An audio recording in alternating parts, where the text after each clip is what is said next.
Hello everyone. I am the storyteller and I am here to help you today. I know you use this video to fall asleep, so before that, like the video and subscribe to the channel. Also, where are you from and what time are you watching? Now get comfortable and relax. The Alchemist's Orrery and the Shifting Constellations. Part 1, a letter that arrived too late. The email landed in Dr. Eris Thorne's inbox with the digital thud of a final nail. Subject, Project Nightshade, concluding remarks. The body was brief, brutal, and professionally courteous. Funding irrevocably cut. Peer review committee found insufficient evidence for continued exploration of speculative gravitational wave anomalies. Speculative. That was the polite word. Fanciful, unsubstantiated, even career suicide had been bandied about in hushed corridor conversations he wasn't meant to overhear. Eris, 32, an astrophysicist with a mind usually as ordered as a star chart, felt the familiar cold clench of failure. Project Nightshade had been his baby, his obsessive hunt for patterns in the background hum of the universe, echoes he believed hinted at structures far grander and stranger than current models allowed. He'd poured 3 years into it, chasing ghosts in the data, only to be told the ghosts weren't there. Now, he was adrift, no funding, no position, his reputation smudged. He was, to put it mildly, in need of something. Anything. He was staring at the bleak grey sky outside his equally bleak London flat, contemplating the merits of instant ramen versus slightly less instant ramen, when the postman's thwack echoed from the hallway. Bills, most likely. More demands for money he increasingly didn't have. He retrieved the small pile, a gas bill, a circular for a new pizza place, and one incongruous, cream-colored envelope. It was thick, almost card-like, addressed in an elegant, spidery hand to Dr. Eris Thorne. The return address was a solicitor's firm, Pendennis and Associates, Solicitors, Penzance, Cornwall. Odd. He knew no one in Cornwall, certainly no one who'd engage a solicitor. Then he saw the postmark. Faded, slightly smudged, but undeniably reading, Penzance, July 14, 2020. 3 years ago. Eris frowned, turning the envelope over. It was crisp, clean, the flap perfectly sealed. It looked as if it had been posted yesterday, not gathering dust in some forgotten mailbag for 3 years. A prickle of unease traced its way up his spine, a sensation he usually reserved for unexpected variables in complex equations. Inside, a single sheet of heavy parchment detailed the reason for the correspondence.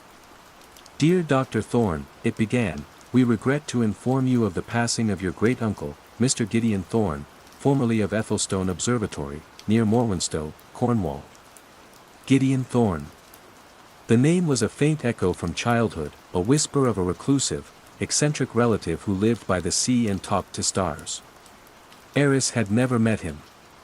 His own parents, pragmatic engineers both, had little patience for Gideon's reported oddities and had kept their distance. The letter continued, outlining that Gideon, having no closer living relatives, had bequeathed his entire estate to Eris. The estate consisted primarily of the Ethelstone Observatory and its contents. Given the unique nature of the property, the solicitor wrote, we would advise an in-person visit at your earliest convenience to discuss probate and assess the estate. Eris's mind, trained to find logic, snagged again on the postmark. If Gideon had passed away over 3 years ago, why was this letter, this news, only reaching him now? And why did it look so new? He almost dismissed it as a bizarre administrative error, a prank even, but the solicitor's letterhead looked legitimate, the language precise. Then he saw it. At the very bottom of the page, below the solicitor's neatly typed signature, was a handwritten note, the ink faded to a ghostly brown, the script identical to the elegant spidery writing on the envelope. If you're reading this, the balance is already compromised. You must finish what I began. Don't try to understand, just listen to the music. The words hung in the air of his small flat. Nonsensical yet deeply unsettling. Compromised balance. Finish what? And music? It sounded like the ramblings of the eccentric Gideon his parents had described. Yet, combined with the impossible postmark, the message resonated with a strange, discordant frequency. His scientific mind screamed hoax, error, coincidence. But the part of him that had chased gravitational wave anomalies, the part that looked for patterns others missed, felt a peculiar tug. He was at a loose end, his career in tatters. Cornwall, an observatory, however dilapidated it might be, felt like a universe away from his current failures. And that cryptic note. "Don't try to understand," Gideon had written. For an astrophysicist, that was like a red rag to a bull. Underscore underscore underscore underscore underscore underscore underscore underscore underscore underscore underscore underscore underscore underscore underscore underscore. The train journey to Penzance was a slow descent into a different kind of reality. The urban sprawl of London gave way to rolling hills, then to the rugged, weather-beaten landscapes of Cornwall. The air, even through the train's filtered vents, began to smell of salt and damp earth. Eris, armed with a printout of a map showing Ethelstone's approximate location, felt a strange mix of apprehension and a reluctant flicker of something akin to curiosity. Pendennis of Pendennis and Associates was an elderly man with eyes like sea glass, set in a web of wrinkles. He offered condolences that felt as old as the letter, confirming Gideon Thorne had indeed passed away over 3 years prior. "The matter of the letter's delivery, Dr. Thorne," Mr. Pendennis said, steepling his fingers, "is perplexing. It was dispatched from our office on the date specified. We can only assume a most unfortunate delay within the postal service." He didn't sound convinced, and Eris noted the solicitor's gaze flickered towards the window, where a thick Cornish fog was pressing against the glass. The practicalities were straightforward. The keys, a hefty iron ring holding an assortment of antique brass, were handed over. Ethelstone was remote, Mr. Pendennis warned. No mains, gas or water, reliant on a generator and a well. The nearest village, Kilcampton, was a good 5 miles away, and Morwenstow, the parish, was more a scattering of farms than a concentrated settlement. Cell service was, he delicately phrased it, temperamental. "Your great-uncle was a very private man," Pendennis added, a hint of something unreadable in his tone. "He valued his solitude. Ethelstone reflects that." Armed with the keys and a hired Land Rover more suited to farm tracks than city streets, Eris set off.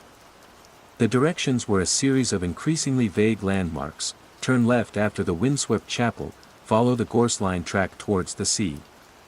The fog grew thicker as he climbed higher, swirling around the vehicle like a living entity, muffling sound and reducing visibility to a few precarious feet. The temperamental cell service vanished entirely. Finally, after a particularly jarring series of bumps that threatened the Land Rover's suspension, he saw it, a dark, brooding silhouette materializing from the mist. Ethelstone Observatory. It was less a building and more a stone sentinel, fused to the cliff edge. Its main structure was a squat, 2-story house of rough-hewn granite, darkened by centuries of wind and rain. Attached to it, like a monstrous limpet, was a domed observatory tower, its copper roof verdigris to a ghostly green. The entire edifice seemed to lean slightly towards the turbulent gray sea that churned unseen but thunderously heard, hundreds of feet below. The air was cold, saturated with salt spray and an underlying metallic tang that Eris couldn't quite place. He cut the engine. The silence that descended was profound, broken only by the wind's mournful sigh around the eaves and the distant, rhythmic crash of waves. This wasn't just isolation, it was a severing. The largest key on the ring ground in the lock of the heavy oak front door. It creaked open into a narrow, flag-stoned hallway.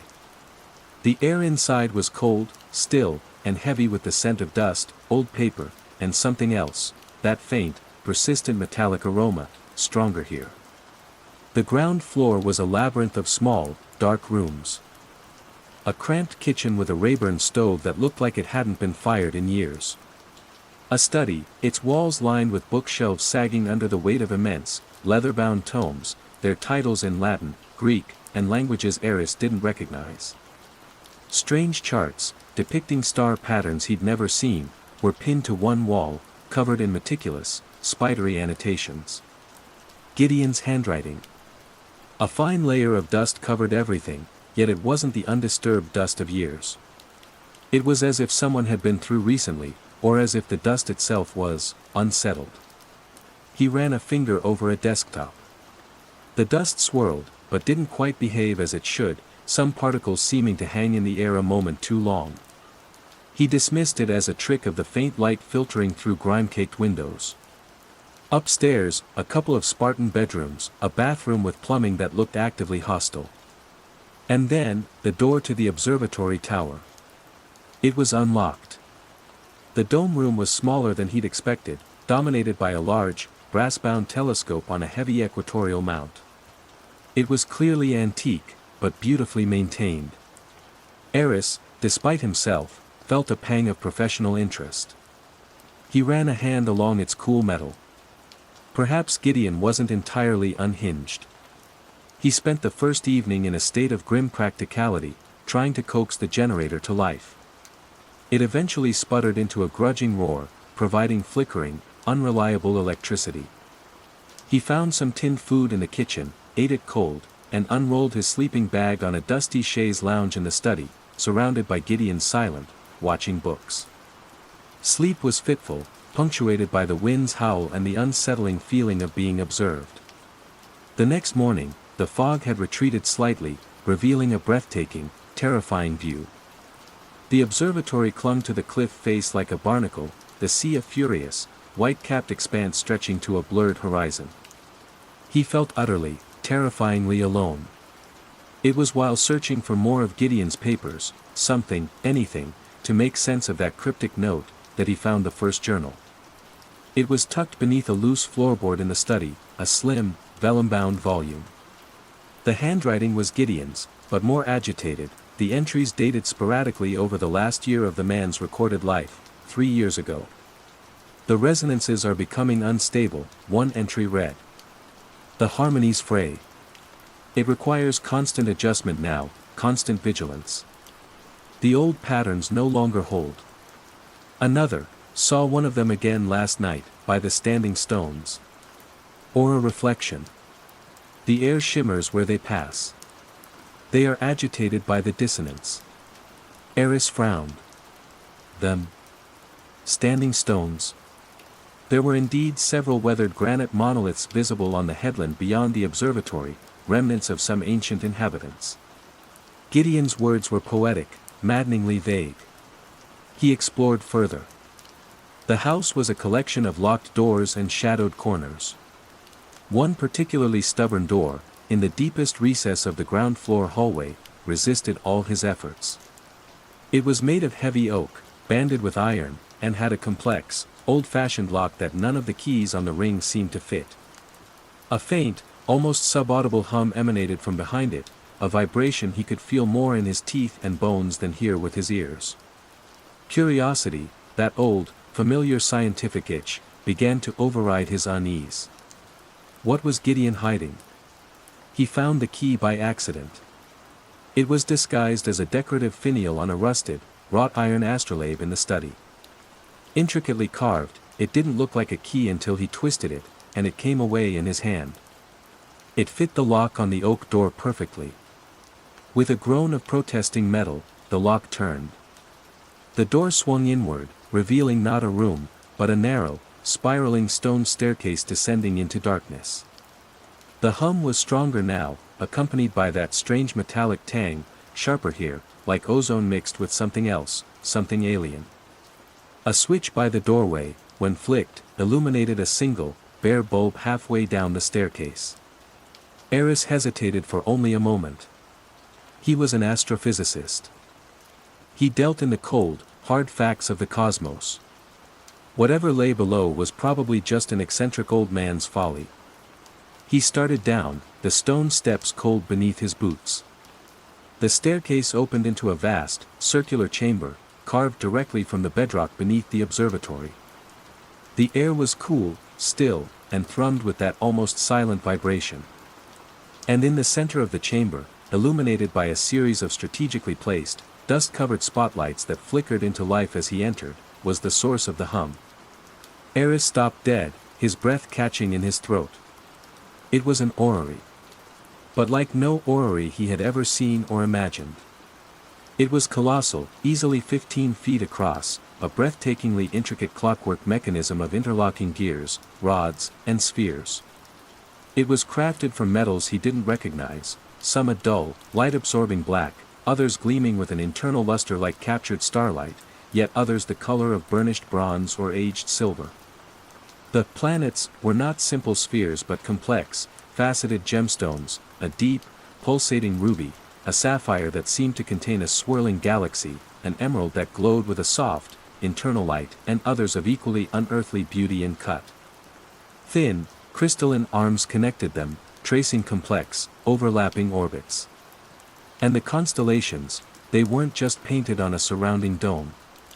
They were part of the mechanism itself, ethereal webs of light that seemed to shimmer in and out of focus, formed by tiny, embedded crystals or some other light-emitting material, arranged in patterns utterly alien to his astronomer's eye. There was no soul, no earth, no familiar celestial neighbors. This was a map of a different sky, a different cosmos. The great machine turned with an almost imperceptible slowness, its gears meshing with a sound so soft it was almost subliminal, a rhythmic, hypnotic hum that vibrated through the stone floor, up through the soles of his feet, resonating deep within his chest. It was the source of the vibration he'd felt throughout the house. Eris, the man of science, the debunker of speculative anomalies, could only stare. This was not just an eccentric folly. This was the work of a genius, or a madman, or both. It was impossible, beautiful, and utterly terrifying. He remembered Gideon's scrawled note, "Don't try to understand, just listen to the music." The rhythmic hum of the orrery, was this the music he meant? Driven by an instinct he didn't pause to analyze, Eris approached the machine. Around its base were more of Gideon's spidery annotations, etched directly into the stone floor or onto brass plaques, not in any language Eris knew, but in a series of complex symbols, some resembling astronomical or alchemical signs, others utterly alien. He reached out a hand, hesitantly, towards the nearest gleaming gear. Before his fingers could make contact, a faint, musical note sounded in the chamber, a pure, high tone that seemed to come from the orrery itself, or perhaps from the very air around it. It was beautiful, yet held an undercurrent of something, warning. He snatched his hand back. He spent hours in that subterranean chamber, a reluctant captive of the impossible machine. He walked around it, studying its intricate movements, the alien beauty of its gemstone planets, the baffling star charts it seemed to represent. His scientific training warred with a primal sense of awe and unease. This device defied every known principle of mechanics and astronomy he'd ever learned. The craftsmanship was exquisite, far beyond what he would have thought possible for a reclusive amateur. As dusk began to fall outside, painting the small, high windows of the main house in hues of orange and purple, Eris noticed something. One of the crystalline arms, supporting a planet of what looked like obsidian shot through with veins of silver, seemed to be stuttering. A tiny, almost imperceptible catch in its otherwise smooth rotation. He leaned closer. There was a faint grinding sound, almost lost in the deeper hum. He looked at the corresponding gears. One of them, a complex, multi-toothed cog made of the dark, matte metal, seemed minutely out of alignment. Without thinking, driven by an engineer's reflex to fix a broken mechanism, he reached out. His fingers, smudged with the dust of the house, brushed against the cog, intending to nudge it, to see if it would reseat. The instant he touched it, the orrery's hum changed. It deepened, resonated with a sudden, jarring dissonance. The soft musical notes he'd heard earlier fractured into a spray of discordant chimes. The metallic tang in the air intensified, becoming acrid, and a wave of dizziness washed over him. He stumbled back, hand flying to his head.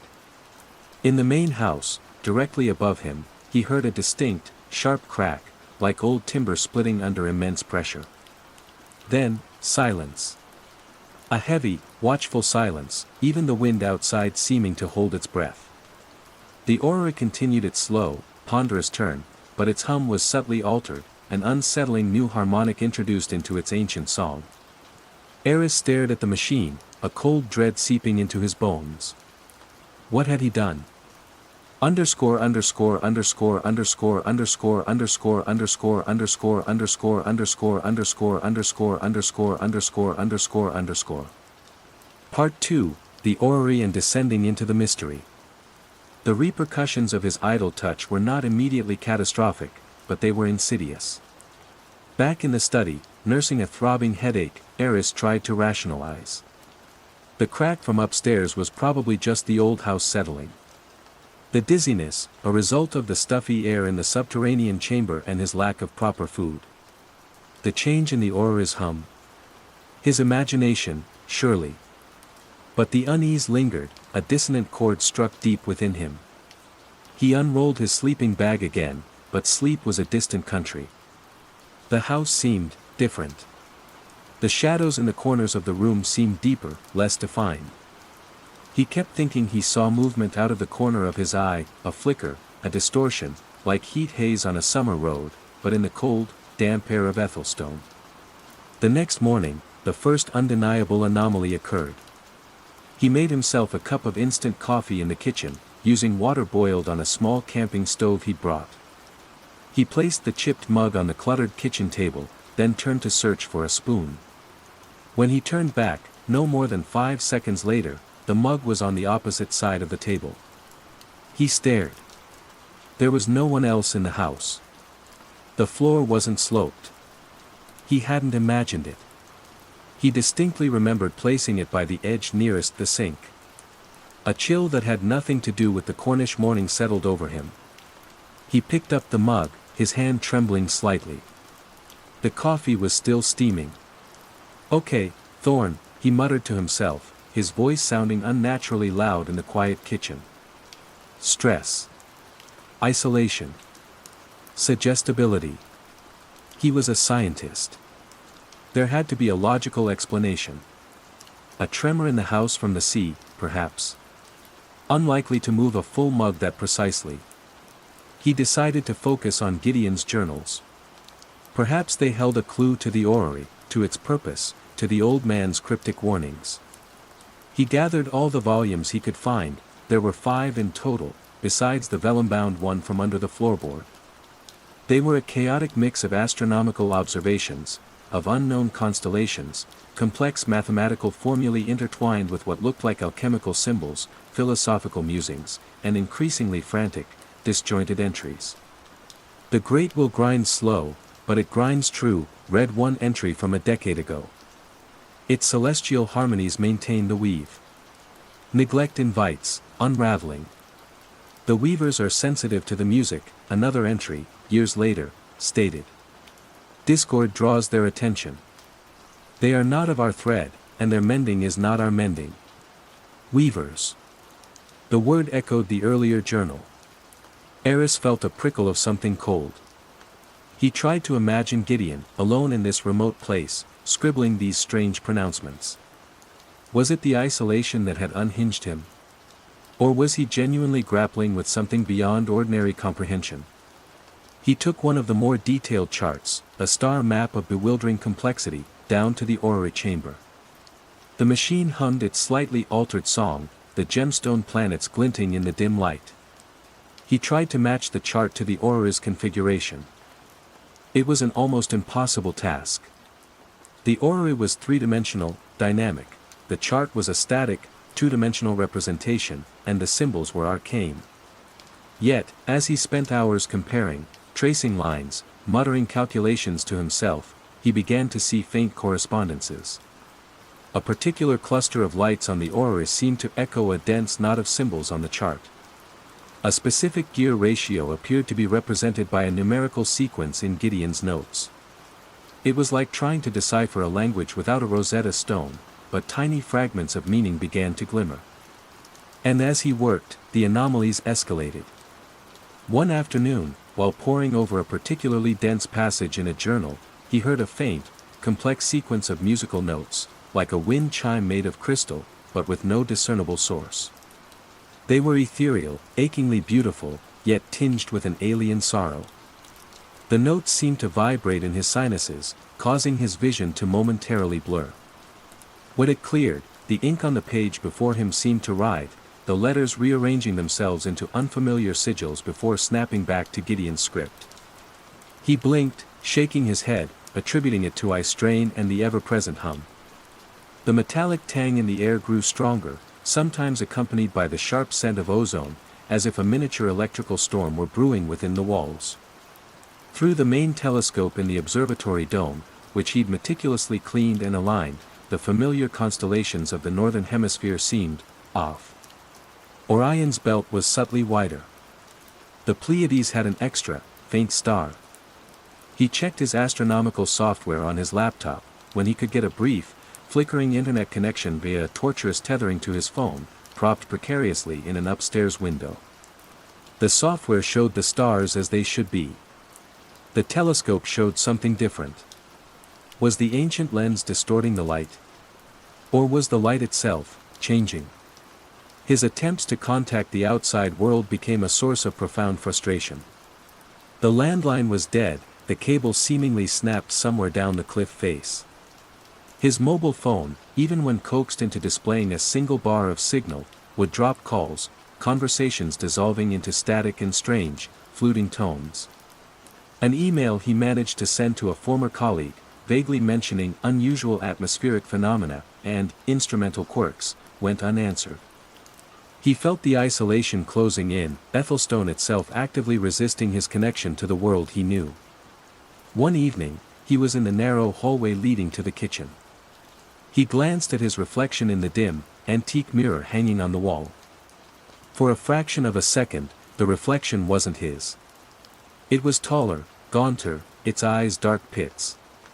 And it smiled, a slow, knowing smile that didn't touch its eyes. Eris recoiled, his heart hammering. When he looked again, his own pale, stressed face stared back. A hallucination. It had to be. The strain was getting to him. But the experiences were becoming harder to dismiss. The shadows in Ethelstone were behaving erratically. Sometimes they seemed to detach from the objects that cast them, pooling in corners or elongating into impossible shapes before snapping back. He'd catch fleeting movements in his peripheral vision, impossibly tall, slender figures that dissolved when he turned to look directly, leaving only a lingering shimmer in the air, like disturbed dust motes catching a non-existent light. The weavers, he thought, with a surge of cold fear. They are not of our thread. Gideon's journals became his sole anchor, his only hope of understanding. He found a passage describing the orrery not as a model, but as a regulator. It is not a map of what is, but a key to what might be, and a bulwark against what is not, Gideon wrote. The Ethelstone orrery anchors our particular verse in the great song of creation. Its harmonies resonate with the local weave, maintaining its integrity. Should the music falter, the stitches loosen, and other patterns bleed through. Eris felt a profound intellectual vertigo. An anchor for reality. A device that maintained the fabric of existence in this small, isolated corner of the world. It was the kind of cosmic horror he'd read in fiction, not something he'd expected to encounter in his great-uncle's dusty observatory. His Project Nightshade, his speculative gravitational wave anomalies, suddenly seemed quaint, like a child's drawing of the cosmos compared to this terrible, intricate truth. He remembered his careless nudge of the orrery gear. The subsequent change in its hum. The splitting sound from upstairs. The escalating strangeness. He hadn't just touched a piece of antique machinery. He had, in Gideon's parlance, introduced discord into the music. He was responsible for the fraying. The realization brought not just fear, but a crushing weight of responsibility. Gideon's note, if you're reading this, the balance is already compromised. You must finish what I began. Gideon hadn't just been observing, he'd been tending, tuning, desperately trying to maintain the harmony of this impossible machine. And now, that burden had fallen to Eris. Driven by a new urgency, he focused on deciphering the sections of the journals that seemed to relate to tuning or realignment. They were a maddening blend of precise mechanical instructions, arcane symbolism, and increasingly desperate pleas to unseen forces. The obsidian sphere, Kthar, drifts from its ordained declination. Its lamentations draw the shadow spinners. Adjustment requires the crimson key, turned widdershins during the zenith of the unseen moon. Kthar. The obsidian planet with silver veins he'd seen stuttering. The unseen moon. There was no such celestial body in any almanac he knew. And the crimson key? He searched Gideon's cluttered workshop, a dusty annex filled with strange tools and half-finished mechanisms. He found small, intricately carved keys made of different materials, jade, bone, meteorite iron, but none of crimson. One stormy afternoon, the wind battering Ethelstone with hurricane force, the lights flickered and died. The generator had given out. Plunged into near darkness, broken only by the occasional flash of lightning, Eris felt a primal terror. The sounds of the house were amplified, the groaning of timbers, the rattle of window panes, and beneath it all, the dissonant hum of the orrery, now seeming to throb with a malevolent energy. In a flash of lightning that illuminated the study, he saw it. Standing in the doorway, for a split second, was a figure. Impossibly tall and thin, its limbs jointed at unnatural angles, its form seeming to shift and waver like black smoke. It had no discernible face, only a sense of profound, ancient intelligence.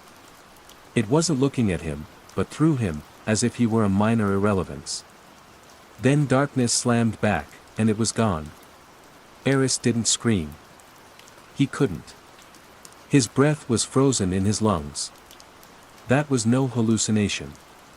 That was one of them. A weaver. Drawn by the dissonance he had amplified. He fumbled for his torch, his hands shaking so violently he almost dropped it. He had to fix it.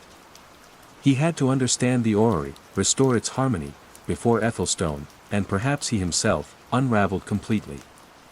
He found another journal entry, scribbled on a loose sheet of paper tucked into a book on pre-Celtic stonework.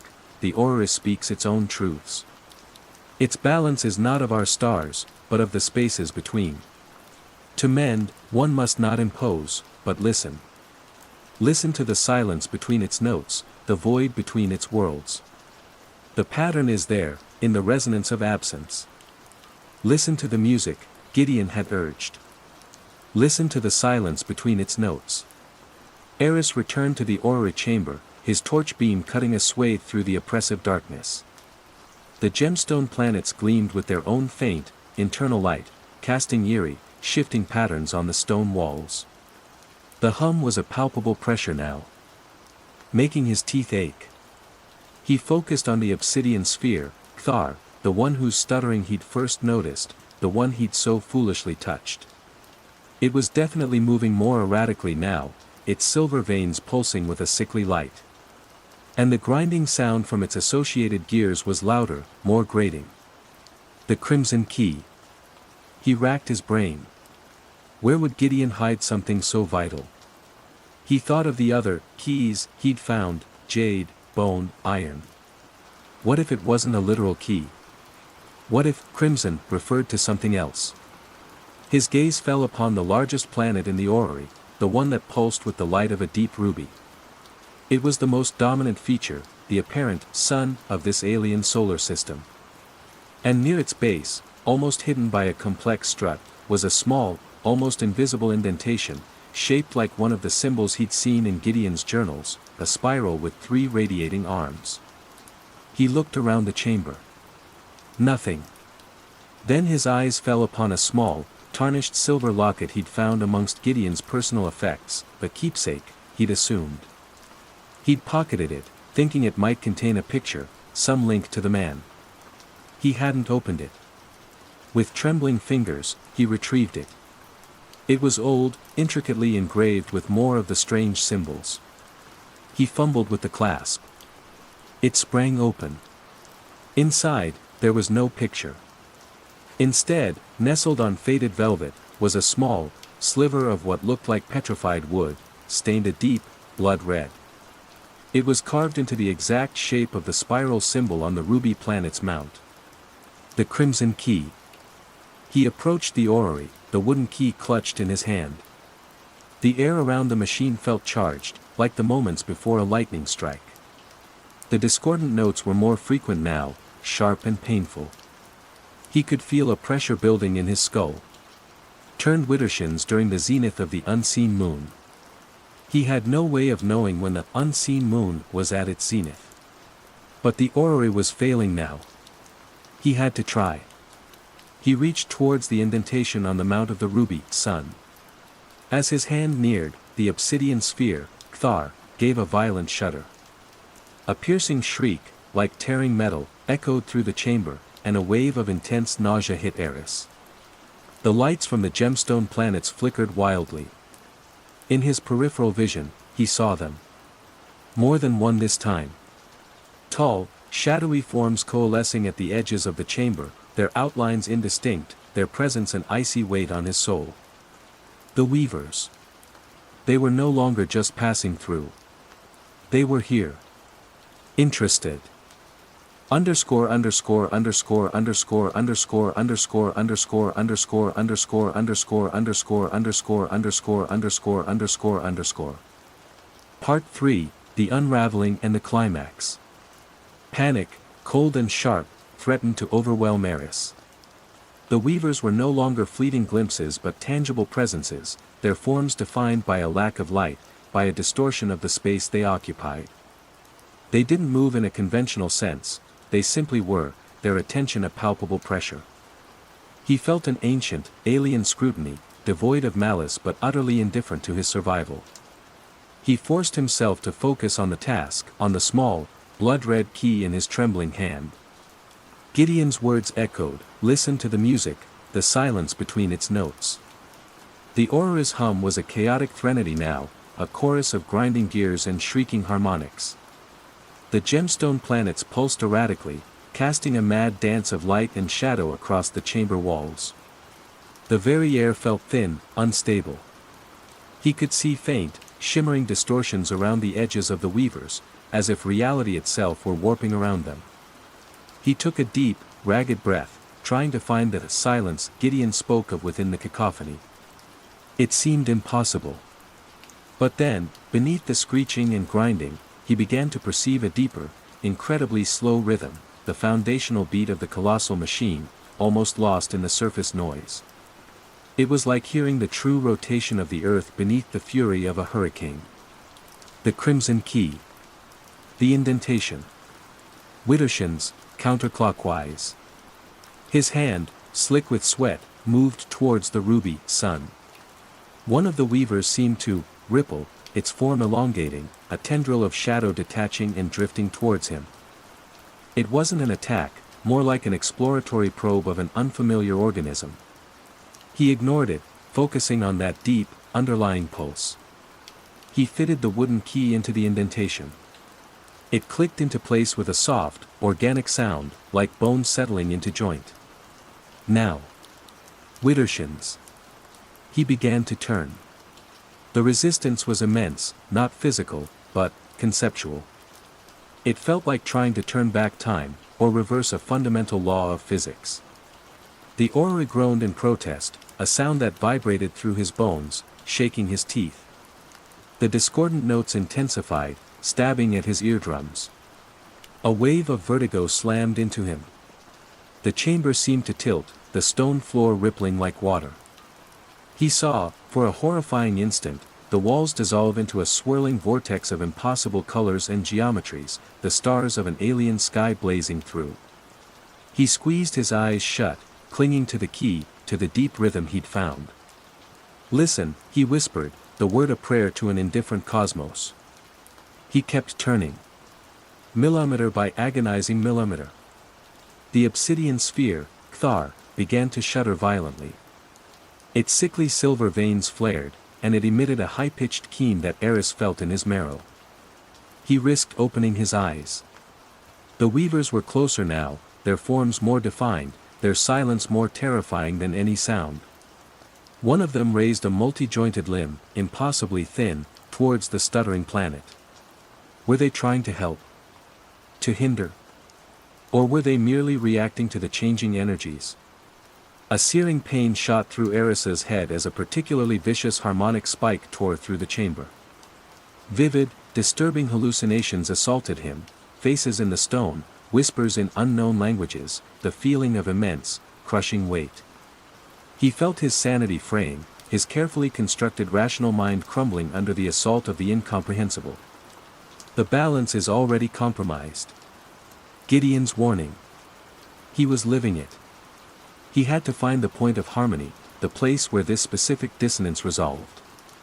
The journals had hinted at it, not a complete restoration, but a realignment, a new, more stable, if altered, equilibrium. He focused again on the deep pulse, trying to synchronize his turning with its almost imperceptible beat. He ignored the visual and auditory chaos, the looming presence of the weavers, the terror clawing at his throat. He listened not with his ears, but with his entire being, feeling for the subtle shift, the moment the gears would mesh with a different kind of rightness. Suddenly, the resistance lessened. The key turned more smoothly. The grinding sound from Ktharis' gears softened, the piercing keen diminishing to a low thrum. The obsidian sphere's erratic movements began to smooth out, its silver veins pulsing with a steadier, calmer light. The cacophony in the chamber didn't stop, but its nature changed. The screeching harmonics began to resolve into complex, alien chords, still unsettling, but no longer purely discordant. It was as if an orchestra, after a period of chaotic tuning, was beginning to find a new, strange melody. The weavers paused. Their shadowy forms seemed to shimmer, to lose some of their solidity. The intense pressure of their scrutiny lessened. Eris completed the turn. There was a soft thunk as the key reached its new position. For a moment, everything stopped. The orrery froze. The lights from the gemstone planet stabilized. The hum dropped to an almost inaudible bass note. Silence, profound and absolute, descended upon the chamber. Even the wind outside seemed to have died. Eris sagged against the orrery, his body trembling with exhaustion and residual fear. He had done it. Or, something. Then, slowly, with infinite grace, the great machine began to move again. Its hum was different now, deeper, more resonant, tinged with a new, unfamiliar set of harmonics, but undeniably, harmonious. The gemstone planets glided in their orbits, their light steady and serene. Kthar moved smoothly, its silver veins glowing with a soft, healthy light. The music was different, but it was music nonetheless. The weavers were fading. They didn't depart, they simply receded. Their forms dissolving back into the shadows, the distortions in reality around them smoothing out. It was as if their purpose there, for now, was complete.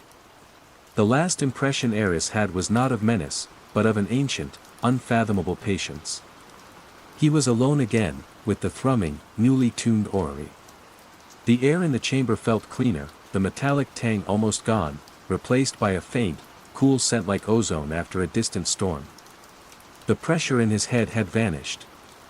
He stumbled out of the orrery chamber and up the spiral stairs, his legs weak. Back in the study, the first gray light of dawn was filtering through the grimy windows. The storm had passed. The wind had dropped to a gentle sigh. He collapsed onto the chaise lounge, every muscle aching, his mind a whirl of impossible images and sensations. Had he saved anything? Or had he merely tuned reality to a new, equally alien frequency? He noticed the objects on Gideon's desk. A quill, an inkwell, a stack of papers. They were perfectly still. No subtle shifting. He looked at his own reflection in a dusty glass-fronted bookcase. It was just him, tired, disheveled, but undeniably him. The subtle wrongness that had permeated Ethelstone seemed to have lessened. Stabilized. He picked up Gideon's vellum-bound journal, the one that had started him on this path. The ink still looked like Gideon's script. The letters didn't writhe. The balance, it seemed, was no longer quite so compromised. It was different, perhaps, but held. Underscore underscore underscore underscore underscore underscore underscore underscore underscore underscore underscore underscore underscore underscore underscore underscore. Part 4, Resolution and Aftermath. Days turned into weeks. Eris didn't leave Ethelstone. The thought of returning to his old life, to the world of peer reviews and funding applications, felt absurd, like trying to explain quantum physics to a microbe. What could he say? How could he describe what he'd experienced, what he now knew? He continued to study Gideon's journals, but now with a different understanding. They were no longer the ramblings of a madman, but the field notes of a lonely sentinel, a tender of a reality far more complex and fragile than Eris had ever conceived. He began to understand the intricate dance of the orrery, its relationship to the weavers, whom he now understood not as malevolent entities, but as something akin to cosmic gardeners, tending to the infinite strands of existence, drawn to dissonance as a healer is drawn to a wound. The small anomalies within Ethelstone didn't vanish entirely. Occasionally, he would still catch a flicker of movement in his peripheral vision, hear a faint, alien chord from the orrery chamber, or see a familiar constellation subtly altered for a night through the main telescope. But these were no longer terrifying incursions. They felt, like echoes, reminders of the vast, incomprehensible realities brushing against his own. The generator, he discovered, hadn't simply failed. A crucial wire had frayed, almost as if gnawed by something. He repaired it, his scientific skills finding a new, more grounded purpose. He learned to cook on the Rayburn, to predict the moods of the Cornish weather, to live by the rhythms of the sea and the sky. He even tried, once, to call Mr. Pendennis, to inform him he was staying, that the estate was being managed. The call connected, surprisingly. Dr. Thorne. Pendennis's voice was clear. We were wondering when we might hear from you. It's been some time. Yes, well, Ethelstone is quite absorbing, Eris said, unsure how to phrase it. I've decided to remain for the foreseeable future. To continue my great-uncle's work, in a way. There was a pause. Then Pendennis said, his voice imbued with an unexpected warmth, Gideon would have been pleased, I think. He often spoke of needing someone to understand the music of the place. Eris felt a chill. He did. Indeed. Ethelstone has always been a special place, Dr. Thorne. Some might say, attuned. The conversation ended soon after, leaving Eris with the unsettling feeling that Pendennis, and perhaps others in this remote corner of Cornwall, knew more about Ethelstone's true nature than they let on. The 3-year delay of the letter now seemed less like a postal error and more like a precisely timed summons. Delivered only when the balance had reached a critical point, and when Eris himself was ready, or desperate enough, to receive it. He never found Gideon's spirit. There were no ghostly apparitions, no spectral warnings. But sometimes, in the deep hum of the orrery, or in the particular way the wind sighed around the eaves, he felt a sense of his great-uncle's presence, a quiet understanding that transcended words. Gideon hadn't been consumed, he had, perhaps, simply become part of the music he had tended for so long. Eris Thorne, the discredited astrophysicist, became the new guardian of Ethelstone Observatory. His research now was not of distant galaxies, but of the fragile, shifting boundaries of his own reality. He learned to listen to the music, to discern the subtle shifts in the orrery's song that heralded potential dissonance, to make the infinitesimal adjustments Gideon's journals described, using the strange, symbolic keys. He was forever changed. His scientific skepticism had not been destroyed, but profoundly expanded, forced to accommodate truths far stranger than any fiction. He was attuned now, in a way he could never have imagined. He could feel the delicate threads of the weave, hear the silent harmonies of the spaces between worlds. The isolation remained, but it was no longer a source of terror. It was a necessity, a shield. The world outside, with its certainties and its blindness, could not understand Ethelstone. It was his burden, his privilege, to stand guard at this precarious intersection of realities. Sometimes, on unnaturally clear nights, when the stars of his known sky blazed with an almost painful intensity, he would look through the main telescope and see them as they should be. But then he would go down to the subterranean chamber, to the colossal, humming orrery, and watch its gemstone planets trace their alien orbits, mapping a cosmos that existed just beyond the veil of human perception. He was no longer just Dr. Eris Thorne. He was the keeper of the orrery, a solitary figure on a windswept cliff, listening to the shifting constellations and the strange, beautiful, terrifying music of what is, and what is not. And in the deep, rhythmic hum of the ancient machine, he found not madness, but a profound, unsettling, and uniquely human purpose. The work was endless, the vigilance eternal, but he was no longer adrift. He had found his place, at the very edge of the world. The alchemist's orrery and the shifting constellations. Part 1, Arrival and the Watcher in the Dark. Dr. Eris Thorne had always considered himself a man tethered firmly to the observable, the quantifiable. His world was one of spectrographs, redshift calculations, and the elegant, predictable dance of celestial mechanics. So, the letter from a Cornish solicitor, informing him of his inheritance of the Ethelstone Observatory, from a great-uncle he barely remembered, had been a peculiar sort of anomaly in itself. Elias Thorne.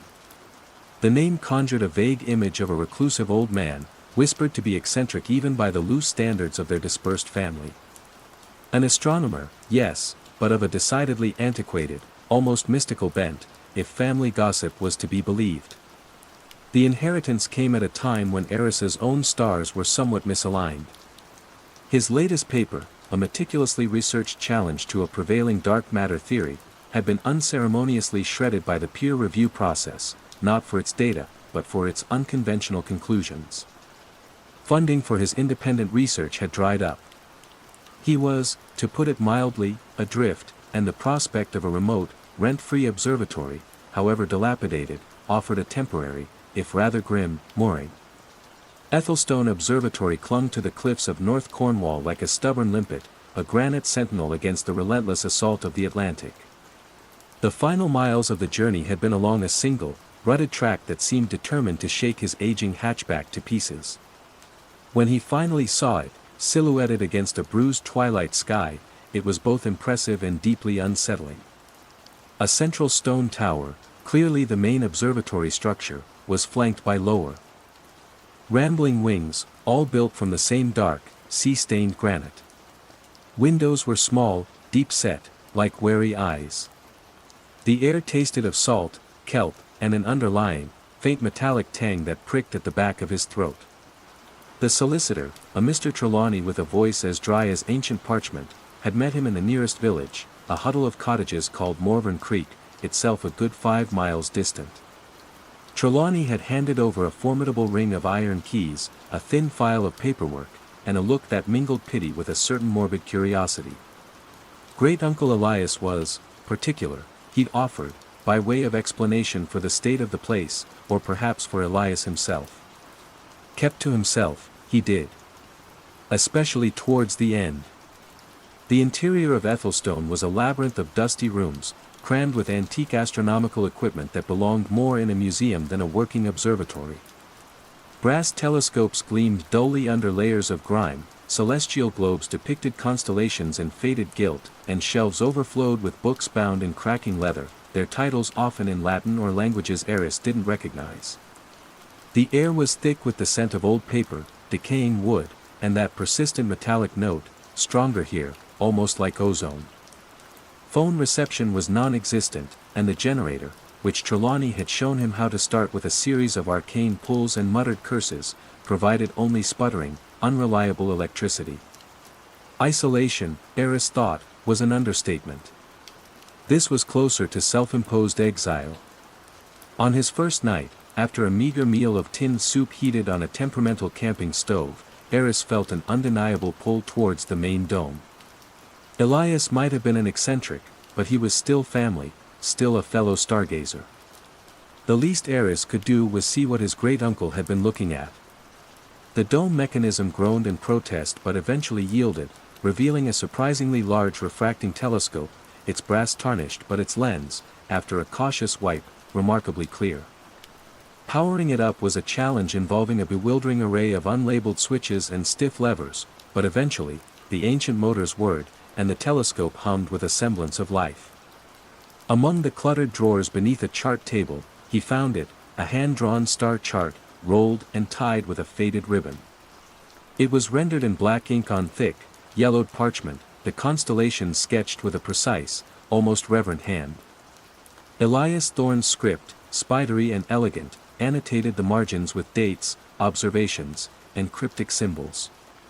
Eris, more accustomed to digital sky maps and stellar databases, felt a curious pang of connection to this tangible piece of his ancestors' obsession. Out of a mix of professional habit and idle curiosity, he decided to compare it to the current night sky. The Cornish coast, far from city lights, offered a breathtaking panorama of stars. He oriented himself using Polaris, then began to trace the familiar patterns, Ursa Major, Cassiopeia, Orion marching across the southern horizon. He then turned to the chart, trying to match Elias's drawings. Most were accurate, if a little stylized. But then his eye caught it, a small, distinct constellation near the celestial equator, labeled on the chart with a name Eris didn't recognize, written in what looked like a bastardized Greek, Nyxos's veil. He frowned. He knew the night sky like the back of his hand. There was no such constellation.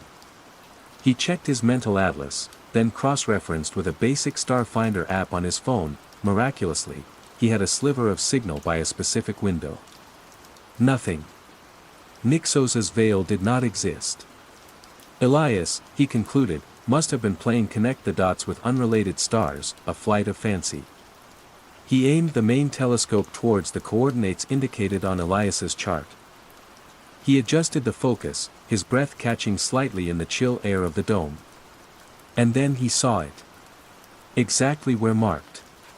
A compact cluster of 7 stars, 6 forming a tight, irregular hexagon, with a 7th, noticeably brighter and tinged with a faint, unusual blue, at its heart. They were faint, easily missed by the naked eye unless one knew precisely where to look, but undeniably present. And they formed the exact pattern of Nyxos's veil. Eris felt a cold knot tighten in his stomach. This was impossible. Atmospheric distortion. A previously uncatalogued variable star cluster that had flared into prominence. He spent the next hour cross-referencing, checking databases he could access through his phone's tenuous connection. Nothing. These stars, in this configuration, were not recorded. Not in any catalog he knew. He told himself there had to be a rational explanation. A localized stellar phenomenon, some unique atmospheric lensing effect specific to this clifftop. He was tired, stressed.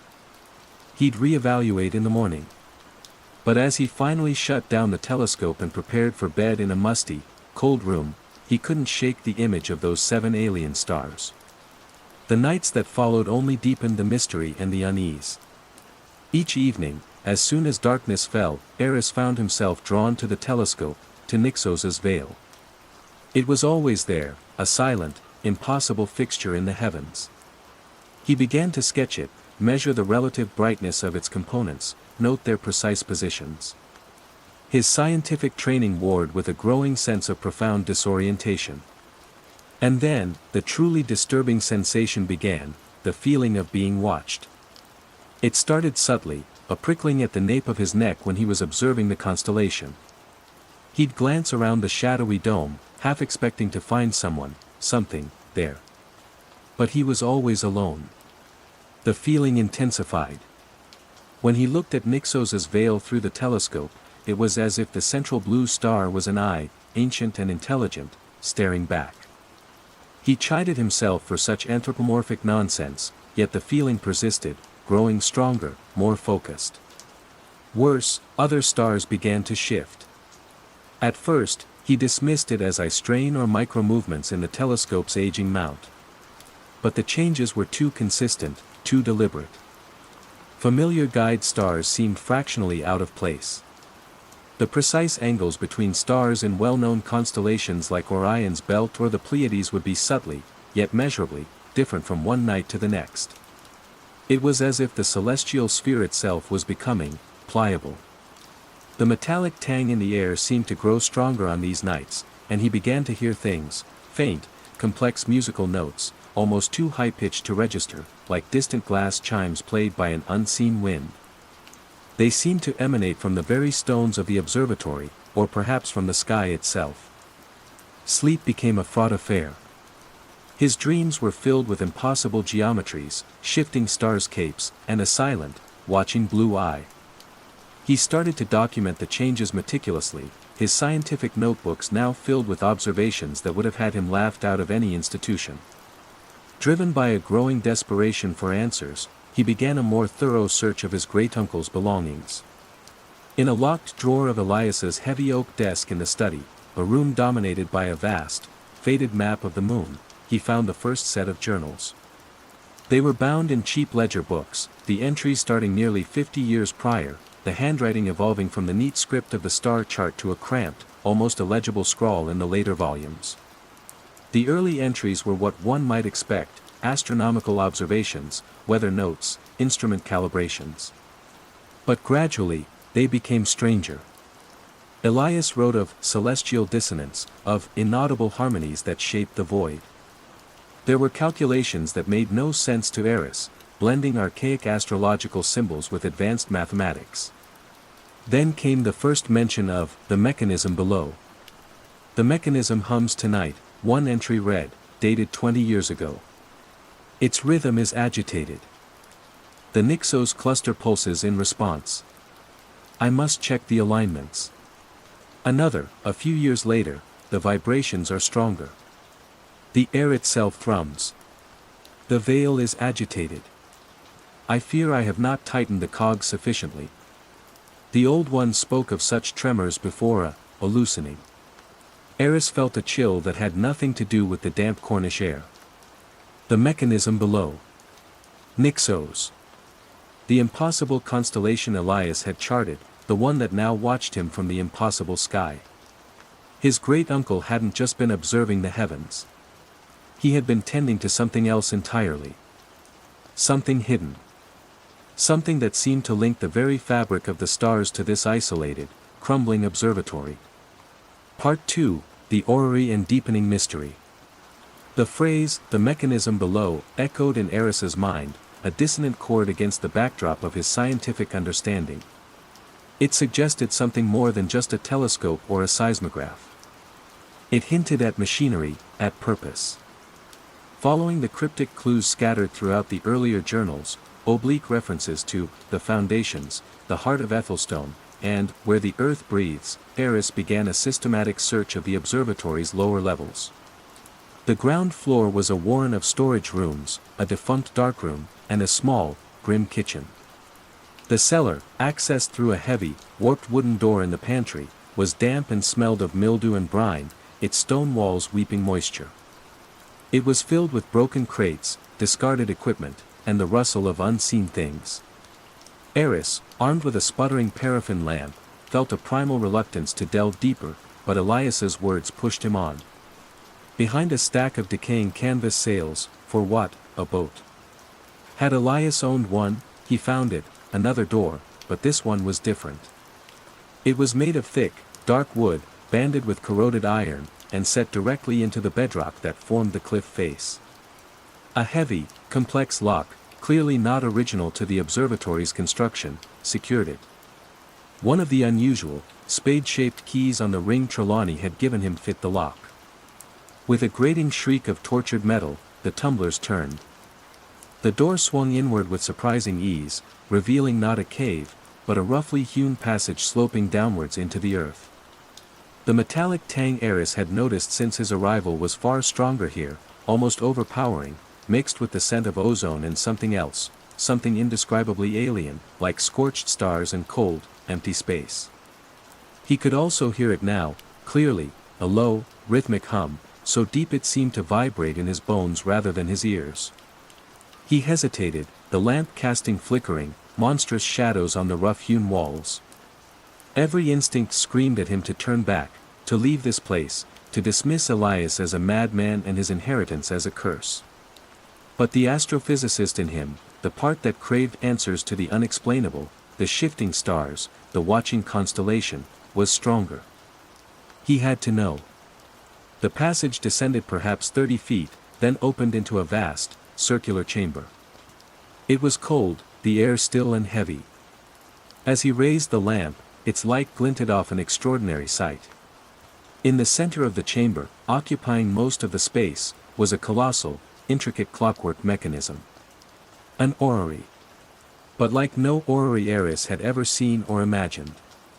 It was easily 15 feet in diameter, its framework constructed from a dark, matte metal that absorbed the lamplight, giving it an unnerving depth. Gears of varying sizes, some as large as cartwheels, others no bigger than a thumbnail, meshed with impossible precision. Suspended on delicate, arching arms were spheres representing celestial bodies, planets, moons, perhaps even entire nebulae, crafted from gemstones that pulsed with a faint, internal luminescence. Sapphires like frozen gas giants, rubies that burned with the intensity of dying suns, diamonds that fractured light into myriad impossible colors. And these were not the familiar planets of Sol. Their number, their arrangement, their very nature felt utterly alien. The rhythmic hum emanated from this machine. It was the sound of its ancient gears turning, of its unknown energies flowing. It was a sound that seemed to resonate with the deepest structures of his own body, unsettling and yet, in a strange way, almost hypnotic. Eris circled it slowly, his scientific mind reeling. This was no mere model. The craftsmanship was too precise, the materials too exotic. The sheer scale of it, hidden here beneath an isolated observatory, bespoke a purpose far beyond aesthetic fancy. He saw no obvious power source, yet it moved with a silent, relentless grace. The constellations it depicted on an outer ring, marked with glowing sigils instead of names, matched nothing in human astronomy. But he recognized, with a jolt that ran through him like an electric current, the pattern of Nyxos's veil, rendered in 7 pinpricks of icy blue light on one of the aura's sweeping arms. It was positioned prominently, a key component in this alien celestial map. He tried to reconcile what he was seeing with his understanding of the universe. Was it a conceptual piece? An artistic representation of some forgotten cosmology? But the way Nyxos's veil on the aura mirrored the impossible constellation in the sky, the connection was too direct, too visceral. He returned to the study, his hands trembling slightly as he unrolled Elias's star chart. He then tried to sketch the aura's layout from memory, a difficult task given its complexity and the poor light in the subterranean chamber. The more he compared the aura's sky to the real sky, the more anomalies he found, not just Nyxos's veil. There were other, fainter discrepancies, subtle alignments on the aura that seemed to correspond to the almost imperceptible stellar shifts he'd been observing. The later journals, the ones written in the cramped, frantic scrawl, became his primary focus. They were filled with Elias's increasingly desperate attempts to understand the orrery, which he referred to as the Ethelstone engine, or, more ominously, the loom of what is. The loom must be kept in harmony, Elias wrote. Its song must be pure. Any discord attracts them. Who, or what, were them? The journal offered no clear answer, only fearful allusions. The weavers of what is not, he'd scribbled in one margin. They mend the frayed edges, or unravel them further if the pattern is too greatly disturbed. The warnings about interference were stark. To touch the loom without understanding its celestial mechanics is to invite chaos. Each gear, each jewel, resonates with a thread of existence. To misalign is to tear. Elias described his own role not as an astronomer in the conventional sense, but as a tuner, maintainer. His astronomical observations were not for discovery, but for calibration, trying to ensure the loom's impossible clockwork remained synchronized with something. The anomalies within the observatory began to escalate subtly. It started with small things Eris initially dismissed. A book he was certain he'd left on the desk would be back on the shelf. The creak of a floorboard from an empty room when the wind was still.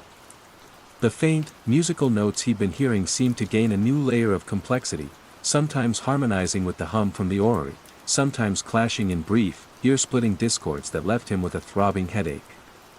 One afternoon, while brewing tea in the grim kitchen, he glanced at his reflection in the small, grimy windowpane. For a fraction of a second, his reflection delayed its movement, his mirrored hand raising the kettle a moment after his real one. He blinked, heart suddenly hammering. When he looked again, it was normal. Stress, he told himself. Isolation. Lack of sleep. The power of suggestion from Elias's mad writings. But the incidents continued. A shadow in the hallway seemed to detach itself from the wall and glide a few feet before dissolving. The old grandfather clock in the main hall, which hadn't worked since his arrival, suddenly chimed 13 times, its hand still pointing to 4:15. The watching constellation, Nyxos's Veil, seemed to burn brighter on these occasions, its central blue star almost malevolent in its intensity. It felt as if it were reacting to the subtle unraveling within Ethelstone. Or perhaps even directing it. Eris redoubled his efforts to understand the orrery. He spent hours in the subterranean chamber, the paraffin lamp casting long, dancing shadows, trying to map its movements, to decipher its alien logic. He resisted the urge to touch it, Elias's warnings ringing in his ears. Yet, the intricate beauty of the machine, its silent, powerful revolution, was a siren song to his scientific curiosity. He began to feel that if he could just understand its principles, he could understand everything else, the shifting stars, the watching eye in the sky, the fraying edges of his own perception. He found a section in one journal where Elias described an attempt to correct a minor perturbation in the aura's Venusian analog, a pulsating, oily black sphere. The entry dissolved into panicked, incoherent script, detailing sudden, violent shifts in light and sound, and the whispering approach of the spinners. Eris was no longer just an astrophysicist cataloging anomalies. He was an unwilling participant in a cosmic drama he couldn't comprehend, armed only with the fragmented warnings of a man who had clearly succumbed to its pressures. The Ethelstone Observatory was not a refuge, it was a focal point, a place where the familiar rules of reality were becoming terrifyingly thin. And the mechanism below was its terrifying, beautiful heart. Part 3, Escalation and the Weavers. The tipping point came during a particularly vicious Cornish storm. Rain lashed against the granite walls of Ethelstone like hurled gravel, and the wind shrieked around the eaves, a banshee chorus. Inside, the electricity, always unreliable, had failed completely, plunging the observatory into a flickering, lamplit gloom. The hum from the subterranean orrery, however, seemed to intensify, a resonant bass note beneath the storm's fury. Nyxos's Veil, glimpsed through a momentary break in the churning clouds, pulsed with an almost intolerable brilliance. Eris, poring over Elias's journals by the light of a guttering candle, felt a desperate urge for control, for some semblance of order in the mounting chaos. He had been meticulously charting the aura's movements, comparing them to the increasingly erratic stellar shifts. He'd noticed a tiny, almost imperceptible stutter in the rotation of one of the smaller, unnamed, planets on the orrery, a sphere of what looked like milky quartz, veined with threads of silver. It corresponded, he believed, to a subtle dimming and brightening pattern in a distant, previously stable star cluster. Elias's journal spoke of fine tunings, of gentle persuasions. Surely, a minor adjustment, a nudge to correct this stutter, couldn't be so catastrophic. His scientific mind, battered but not yet broken, reasoned that understanding came from interaction, from experiment. Perhaps Elias had been too timid, too quick to fear. With a deep breath, a mixture of trepidation and a reckless need for action, Eris descended to the chamber of the orrery. The air was frigid, charged with static electricity that made the hairs on his arms stand on end. The metallic tang was sharp enough to taste. He approached the colossal machine, his paraffin lamp casting his elongated shadow across its intricate gears. He located the arm supporting the milky quartz sphere. It was driven by a series of delicate, interlocking cogs. With infinite care, using the tip of a slender screwdriver he'd brought from his toolkit, he applied the faintest pressure to one of the cogs, attempting to ease the stutter he'd observed.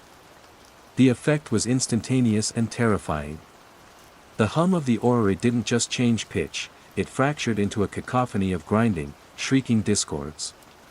The milky quartz sphere flashed with an intense, blinding light, and a wave of nauseating vertigo washed over Eris, forcing him to stumble back, clutching his head. The very floor beneath his feet seemed to tilt and sway. When he looked up, his blood ran cold. The stars, not the gemstones on the orrery, but the actual stars visible through the small, grimy ventilation slit high in the chamber wall, were streaking across the patch of visible sky, as if time had accelerated 1,000-fold.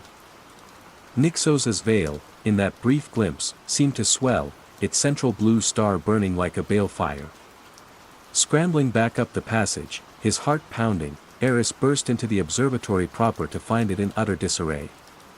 The storm outside still raged, but the chaos within had a different, more insidious quality.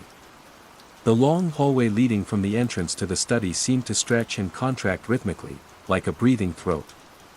The grandfather clock chimed erratically, its hands spinning wildly. A cup of tea he'd left on a table was simultaneously frozen solid and boiling, steam rising from ice. The sensory manifestations intensified 100-fold. The faint musical notes were now a deafening, discordant symphony, laced with screeching frequencies that felt like needles in his brain.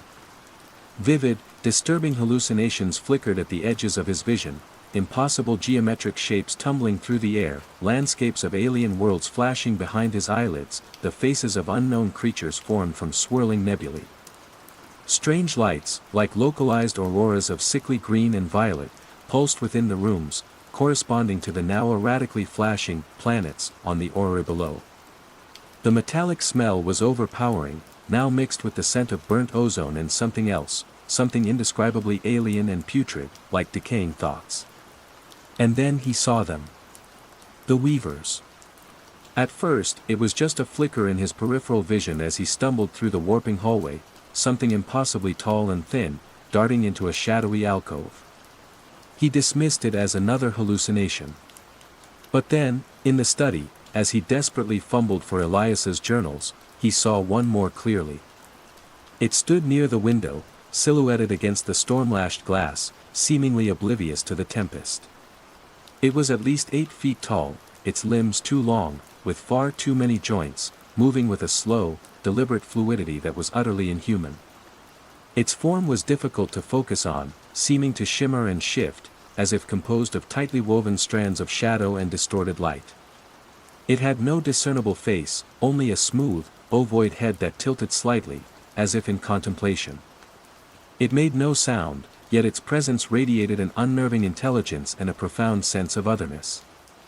Eris froze, a choked cry dying in his throat. The weaver, if that's what it was, didn't acknowledge him directly. It seemed more interested in a point on the wall where the plaster was cracking and bulging, the pattern of the wallpaper flowing like liquid. It extended a multi-jointed, skeletal hand, or what passed for a hand, and touched the distortion. The flowing wallpaper stilled, the bulge receded slightly. It was as if the weaver was mending the fraying reality. Or perhaps assessing the damage. Then, its head swiveled slowly, impossibly, towards him. Eris felt a cold dread, a primal fear that bypassed all rational thought. He couldn't breathe, couldn't move. The weaver regarded him for a timeless moment, and then, with that same disconcerting fluidity, it seemed to unfold, to dissolve into the shadows, vanishing as silently as it had appeared. Over the next few hours, or what felt like hours, as time itself had become unreliable, Eris caught more glimpses of these entities. One, composed of shimmering, heat-haze light, moved with impossible speed along the ceiling. Another, a creature of pure darkness with eyes like distant red embers, seemed to be observing the orrery from the entrance to the subterranean passage, its form barely distinguishable from the deeper shadows. They never directly threatened him, yet their presence was a constant, terrifying reminder of the forces he had unleashed. They were not ghosts, not demons, they were something far more ancient and incomprehensible, attendants to a cosmic machinery he had dared to disrupt. Eris's mental state began to crumble. The line between the real and the hallucinatory blurred. Was the storm real, or a projection of the aura's dissonance? Were the weavers a product of his fractured psyche, or genuine entities from beyond the veil? His meticulous scientific training, his reliance on empirical evidence, felt like a child's shield against an atomic blast. He was adrift in a sea of madness, clinging to the wreckage of his sanity. He turned back to Elias's journals, his only anchor. The later entries, written in a hand shaking with fear or revelation, spoke more explicitly of the weavers. They are not hostile, Elias had scrawled, not in the human sense.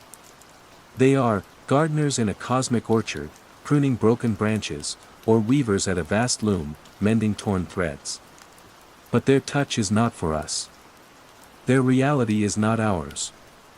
Elias theorized that the orrery was not merely a model, but an anchor, a control system for a localized pocket of reality, or perhaps a tuning fork that kept their reality from being overwhelmed by, or disastrously merging with, others that existed in parallel, overlapping dimensions. His maintenance had been a desperate attempt to keep this fragile balance. Eris realized the horrifying truth. His great-uncle hadn't been mad. He had been a guardian, a solitary sentinel at a precarious border. And Eris, in his arrogant ignorance, had not just nudged a gear, he had struck a blow against the very fabric of existence in this small, cursed corner of the world. He tried the phone again, a futile gesture. Dead. The radio, which had previously offered only static, now emitted a chorus of overlapping voices speaking in unknown, guttural languages, interspersed with the same discordant music that filled the observatory. He was utterly alone, trapped with the consequences of his actions, the shifting reality, and the silent, watching weavers. The responsibility Elias had borne, the terrifying knowledge he had possessed, was now Eris's. Part 4, Climax and the Echo of Harmony. The storm outside showed no sign of abating, its fury a terrestrial echo of the cosmic instability Eris had unleashed. Inside Ethelstone, reality was a tattered tapestry. Rooms looped back on themselves, gravity fluctuated subtly, and the air itself seemed to shimmer with unseen energies. The weavers were more present now, not menacing, but simply, there, observing, occasionally interacting with the most egregious distortions, their movements like a slow, alien ballet. Nyxos's veil, whenever visible through the roiling clouds, blazed with an intensity that seared the eyes, its central blue star a cold, accusing pinpoint. Eris knew, with a certainty that transcended fear, that he couldn't leave things like this. Whether it was for his own sanity, for the integrity of whatever small patch of reality Ethelstone anchored, or simply because the burden of Elias's legacy now rested squarely on his shoulders, he had to try and fix it. The orrery was the key. He had broken its harmony, he had to restore it. But how? Elias's journals, for all their dire warnings, were frustratingly vague on the specifics of tuning. They spoke of resonance, sympathetic vibrations, and listening to the celestial song, but offered no schematics, no precise instructions.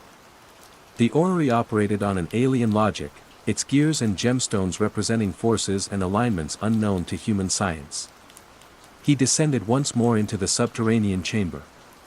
The orrery was a maelstrom of discordant light and sound. Gemstone planets flared and dimmed erratically, gears ground against each other with agonizing screeches, and the rhythmic hum had been replaced by a violent, shuddering pulse that shook the very bedrock. Several weavers were present, their forms flickering in the chaotic light, their many-jointed limbs moving with a strange, almost sorrowful grace as they seemed to attempt to soothe the raging machine, or perhaps contain its destructive output. One, a being of what looked like spun moonlight, reached a translucent hand towards a wildly spinning ruby sun, only to recoil as if burned. Eris knew he couldn't simply reverse what he'd done. The orrery wasn't a simple machine to be reset. It was a dynamic system, and he had introduced a profound instability. He needed to find a new equilibrium, a new harmony based on its alien principles. His gaze fell upon the depiction of Nyxos's veil on one of the orrery's arms. Unlike the other components, which were flashing chaotically, the 7 blue pinpricks of light representing the veil were pulsing with a steady, urgent rhythm, a beacon of frantic order in the chaos. And the central blue star on the orrery's model seemed to resonate directly with the malevolent eye in the sky. An idea, born of desperation and a sudden, intuitive leap, began to form. Elias had written about listening to the celestial song. Perhaps the psalm wasn't just a metaphor. The discordant notes, the humming, the strange musical phrases he'd been hearing, perhaps they were diagnostic, a direct expression of the aura's state. And Nyxos's veil, it was both the problem and, potentially, the solution. It was the most reactive element, the one that seemed to command the others. He found Elias's final journal, the pages stained and brittle, the script almost a madman's scrawl. One phrase, circled repeatedly, leapt out at him, the conductor's stone. It must resonate with the weaver's note before the unmaking. The conductor's stone. He scanned the aura frantically. Amidst the gemstones, one stood out, not for its brilliance, but for its dullness. A fist-sized, obsidian-like rock, devoid of facets, nestled near the central pillar of the machine, seemingly inert. He dismissed it before as unadorned, unimportant. Could this be it? And the weaver's note? He closed his eyes, trying to filter out the cacophony, to find that single, pure tone Elias had described as the aura's true hum. It was almost impossible. But then, beneath the grinding and shrieking, he detected it, a faint, incredibly high-pitched thrum, almost at the limit of human hearing, the note he'd first heard subtly when he arrived. Was that the weaver's note? Not a note made by the weavers themselves, but the fundamental frequency of the aura's harmonious state, perhaps a sound they, in their alien way, also sought to maintain. He had to try. The weavers in the chamber seemed to pause in their strange ministrations, their ovoid heads turning towards him as he approached the obsidian stone. He could feel their collective, incomprehensible attention. His hands were shaking. He reached out, placing one hand tentatively on the cold, smooth surface of the obsidian stone. It was strangely absorbent to touch, drawing warmth from his palm. With his other hand, he touched the arm supporting the model of Nyxos's veil. He concentrated on the pulsing blue light of its central star, on the malevolent eye in the sky, and on that incredibly faint, high-pitched thrum he now strained to perceive. He didn't try to force the gears. Instead, he tried to align himself with it. To feel the rhythm of Nyxos's veil, not as a threat, but as a guide. He hummed, experimentally, trying to match the high-pitched note, his voice cracking. The aura groaned, a shower of sparks erupting from a nearby gear. One of the weavers drifted closer, its form shimmering, and Eris felt an intense wave of cold wash over him, a silent warning or perhaps, encouragement. He focused harder, trying to impart a sense of stability, of resonance, from the obsidian stone, through himself, to the wildly fluctuating arm of Nyxos's veil. He imagined the true, harmonious song of the aura, the one Elias had struggled to maintain. He pushed not with physical strength, but with focused intent, pouring all his concentration, all his desperate hope, into the connection. Slowly, almost imperceptibly at first, the chaotic flashing of Nyxos's veil on the aura began to steady. Its urgent pulse softened, becoming more rhythmic, less frantic. As it did, a subtle change occurred in the aura's cacophony. One of the grinding notes lessened, a shrieking frequency faded. The obsidian stone beneath his hand seemed to warm slightly, and a faint, sympathetic vibration traveled up his arm. He held on to that connection, nurturing it, guiding it. It was like trying to calm a panicked animal, speaking to it in a language it instinctively understood. He adjusted the pressure of his thoughts, his intent, minutely, feeling for the response in the machine. The other gemstone planets began to flicker less erratically. The grinding of gears softened further, replaced by a complex, but no longer jarring, series of clicks and whirs. The weavers had stopped moving. They stood around the periphery of the chamber, silent, watching. The intense cold they radiated lessened. Minutes stretched into an eternity. Eris was drenched in sweat, his muscles screaming from the tension, his mind stretched to breaking point. But the aura was calming. The violent, shuddering pulse was giving way to a deep, resonant hum, not the same as before, but a new one, complex and alien, yet undeniably stable. Harmonious. Finally, with a soft, almost inaudible chime, the aura settled into its new rhythm. The gemstone planets glowed with steady, gentle light. The gears turned with smooth, silent precision. The obsidian stone felt cool once more. Eris stumbled back, gasping for breath, his legs threatening to buckle. The weavers regarded him for a long moment. Then, one by one, they seemed to fade, to dissolve back into the shadows, their forms becoming indistinct, then gone. The storm outside, he realized, had lessened. The wind no longer shrieked, but sighed. Through the ventilation slit, he saw a patch of clearing sky. Nyxos's veil was still there, but its malevolent glare had softened. The central blue star still shone, but it was no longer an accusing eye. It was just a star. Different, yes, but no longer actively hostile. He made his way back up to the observatory. The hallway was stable. The grandfather clock was silent, its hands stopped at the moment the chaos had begun. The cup of tea was just a cold, forgotten cup of tea. The reality warps had ceased. Eris Thorn had faced the incomprehensible and, somehow, survived. He had not conquered it, not truly understood it, but he had appeased it. He had restored a harmony, albeit an alien one. In the days that followed, a fragile normalcy returned to Ethelstone. The metallic tang in the air was fainter, the strange musical notes gone, replaced by the rhythmic, almost soothing hum of the now stabilized aura from below. He cleared away the worst of the debris, his movements slow, thoughtful. He was profoundly changed. The world, once a predictable set of physical laws, now held a terrifying, exhilarating depth. He could still feel the hum of the aura in his bones, a constant reminder of the thin veil between realities. Sometimes, when the air was very still, he thought he could hear its new, complex song. He knew he couldn't leave Ethelstone. Not yet. Perhaps not ever. He was the new guardian, the unwilling inheritor of Elias's terrible and vital duty. The observatory was no longer just a collection of stone and antique equipment, it was a responsibility, a sacred trust. One clear night, he went up to the main dome.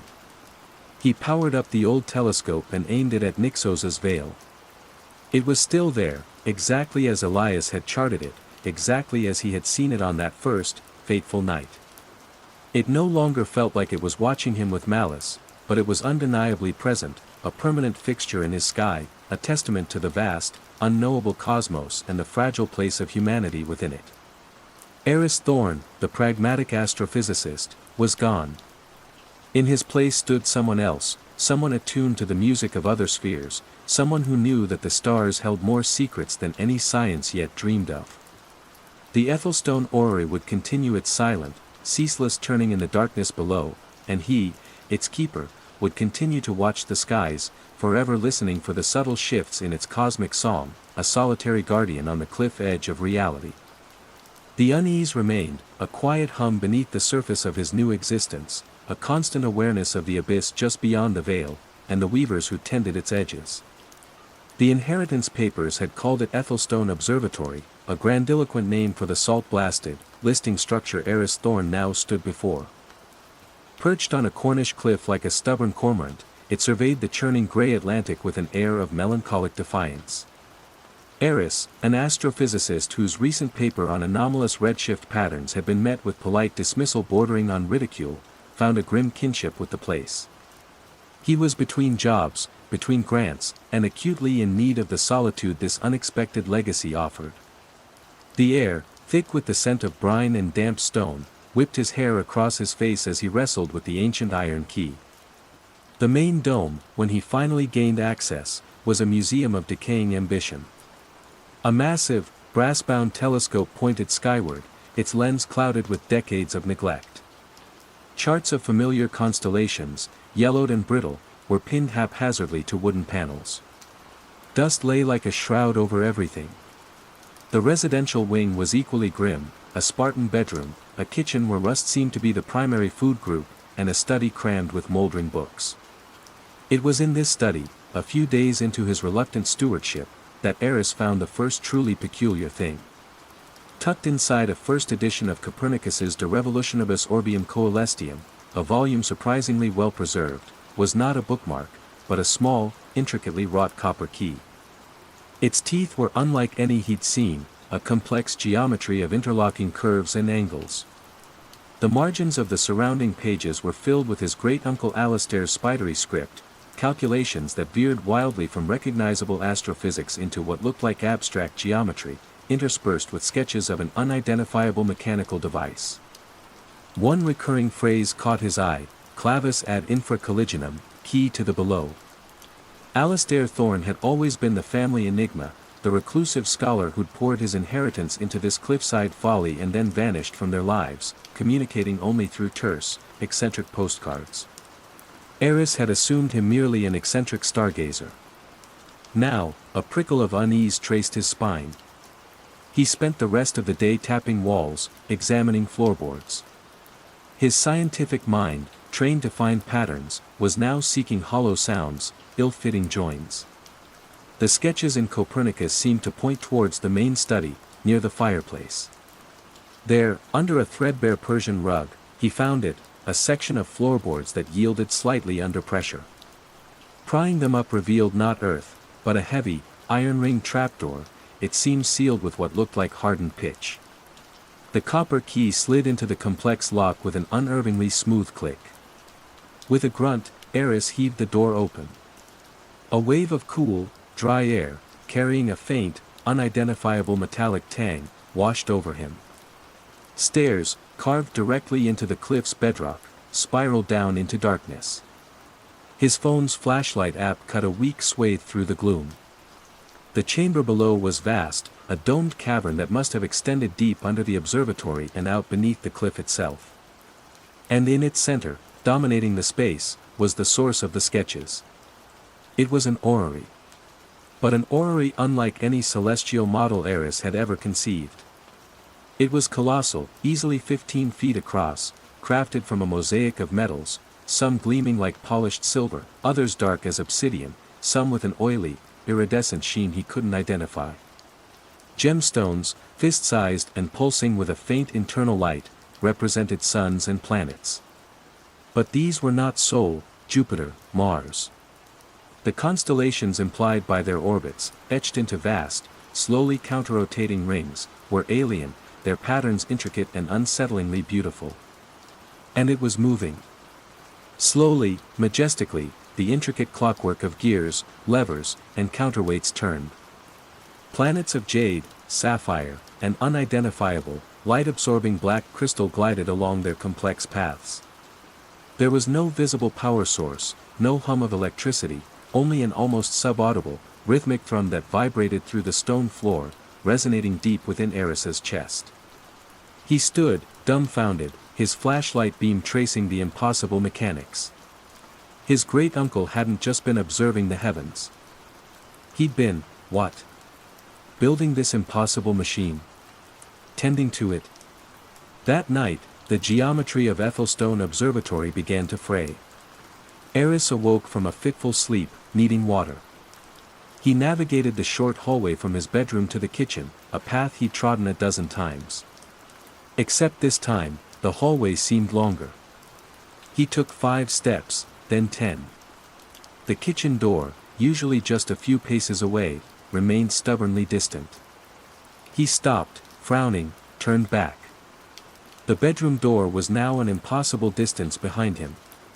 He blinked, shook his head. Fatigue, he told himself. Stress. He turned again towards the kitchen. The door was where it should be. He reached it in 3 strides, heart thudding. Dismissing it as a waking dream, he returned to bed.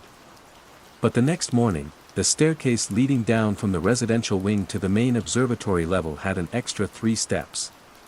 He counted them twice, a cold knot forming in his stomach. He knew, with the certainty of a mathematician checking a proven theorem, that those steps hadn't been there yesterday. The changes were subtle at first, easily dismissed. A book he'd left on the study desk appeared on the mantelpiece. The view from the kitchen window seemed to show the tide further out than it should be for that time of day. But then, while brewing coffee, he glanced at the salt and pepper shakers on the table. For a fleeting second, the salt shaker was where the pepper should be, and vice versa. He blinked, and they were back in their original positions. His scientific training screamed for empirical evidence. He began taking meticulous notes, measurements. He placed objects in specific locations, photographing them.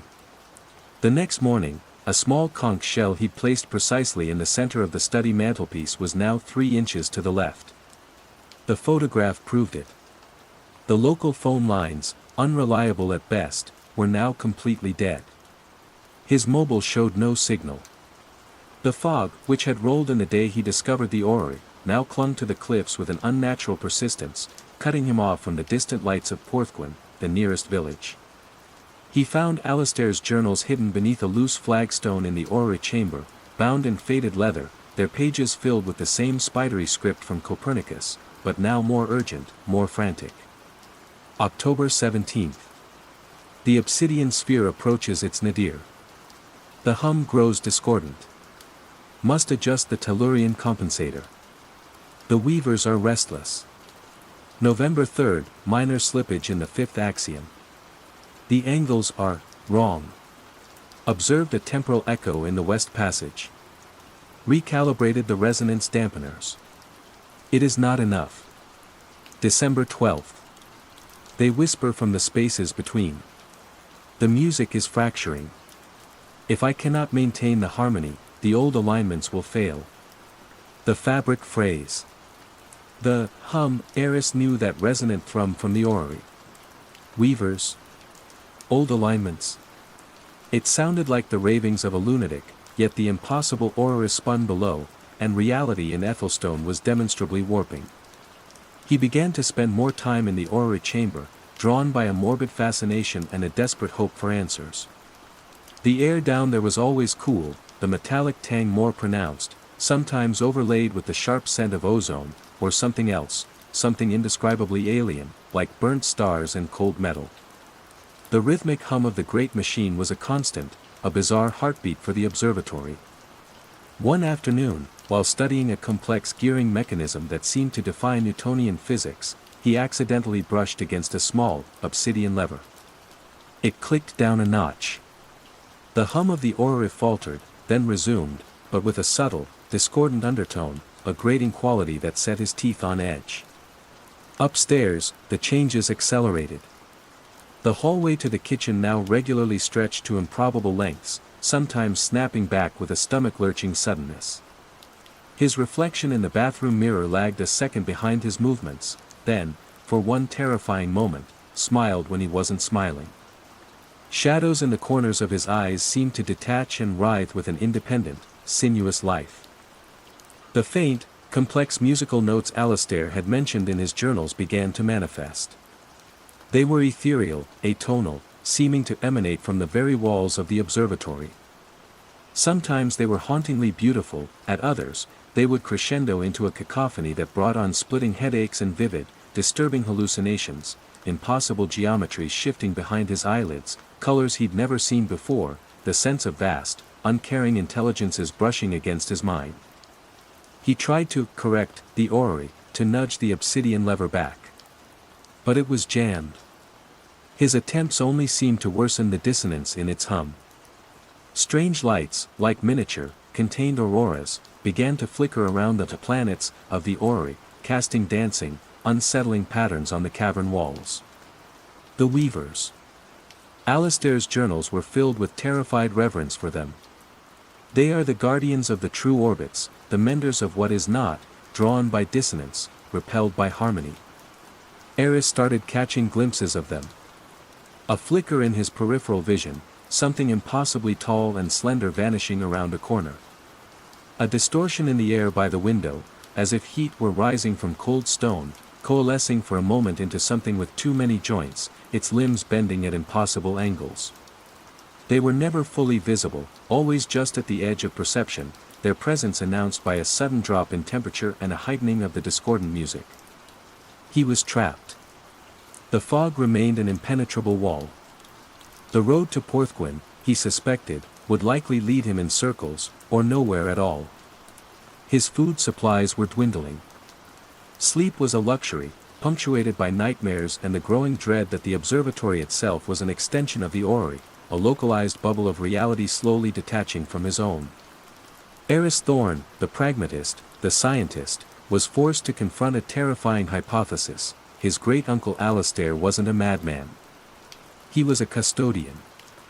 The orrery wasn't a model, it was a machine, an anchor, or perhaps a control system for a different, overlapping stratum of reality. Alastair hadn't been observing known stars, he'd been maintaining a delicate, precarious balance with something else. And Eris, through ignorance and accident, had broken it. The journals became his lifeline. He pored over them, cross-referencing cryptic diagrams with the orrery's actual structure, trying to decipher Alastair's increasingly desperate calculations. He learned of harmonic resonances, null-space conduits, and chronometric tides. It was a lexicon of madness, yet it was the only map he had. The obsidian sphere must not reach its zenith while the Tellurian compensator is misaligned, one late entry screamed from the page. The dirge of unmaking will sound, and the weavers will come to unravel. Eris found the section of the orrery Alastair called the Tellurian compensator, a series of interlocking silver rings around a moon-like orb of milky quartz. The obsidian lever he'd nudged was directly connected to it. He traced the complex schematics in the journal, his astrophysical knowledge of orbital mechanics finding perverse echoes in the alien design. He realized, with a dawning horror, that the obsidian sphere, on the orrery, a malevolent-looking black planet currently gliding towards the highest point of its orbit, was indeed approaching its zenith. And the discordant hum was growing louder, the reality warps more violent and sustained. One evening, the main telescope in the dome above began to move on its own, its ancient gears groaning. It wasn't tracking any known celestial body. Eris, drawn by the noise, watched as it focused on a patch of fog-choked sky where, for a fleeting, impossible moment, the fog parted to reveal not familiar stars, but a swirling, purple-black nebula shot through with veins of sickly green light, a constellation that matched one of the alien patterns on the orrery. He knew he didn't have much time. Sanity was a frayed thread. The weavers were no longer content with peripheral glimpses. He saw one, fully, for a few seconds, standing in the doorway of the study. It was impossibly tall, its body a column of shifting shadows and captured starlight, its limbs branching like frost on a windowpane, ending in fingers that looked like articulated obsidian shards. It regarded him with an intelligence that was utterly, terrifyingly alien, then dissolved back into the gloom. The climax arrived with a storm. Not a natural storm of wind and rain, but a tempest of distorted reality. The walls of the observatory seemed to breathe.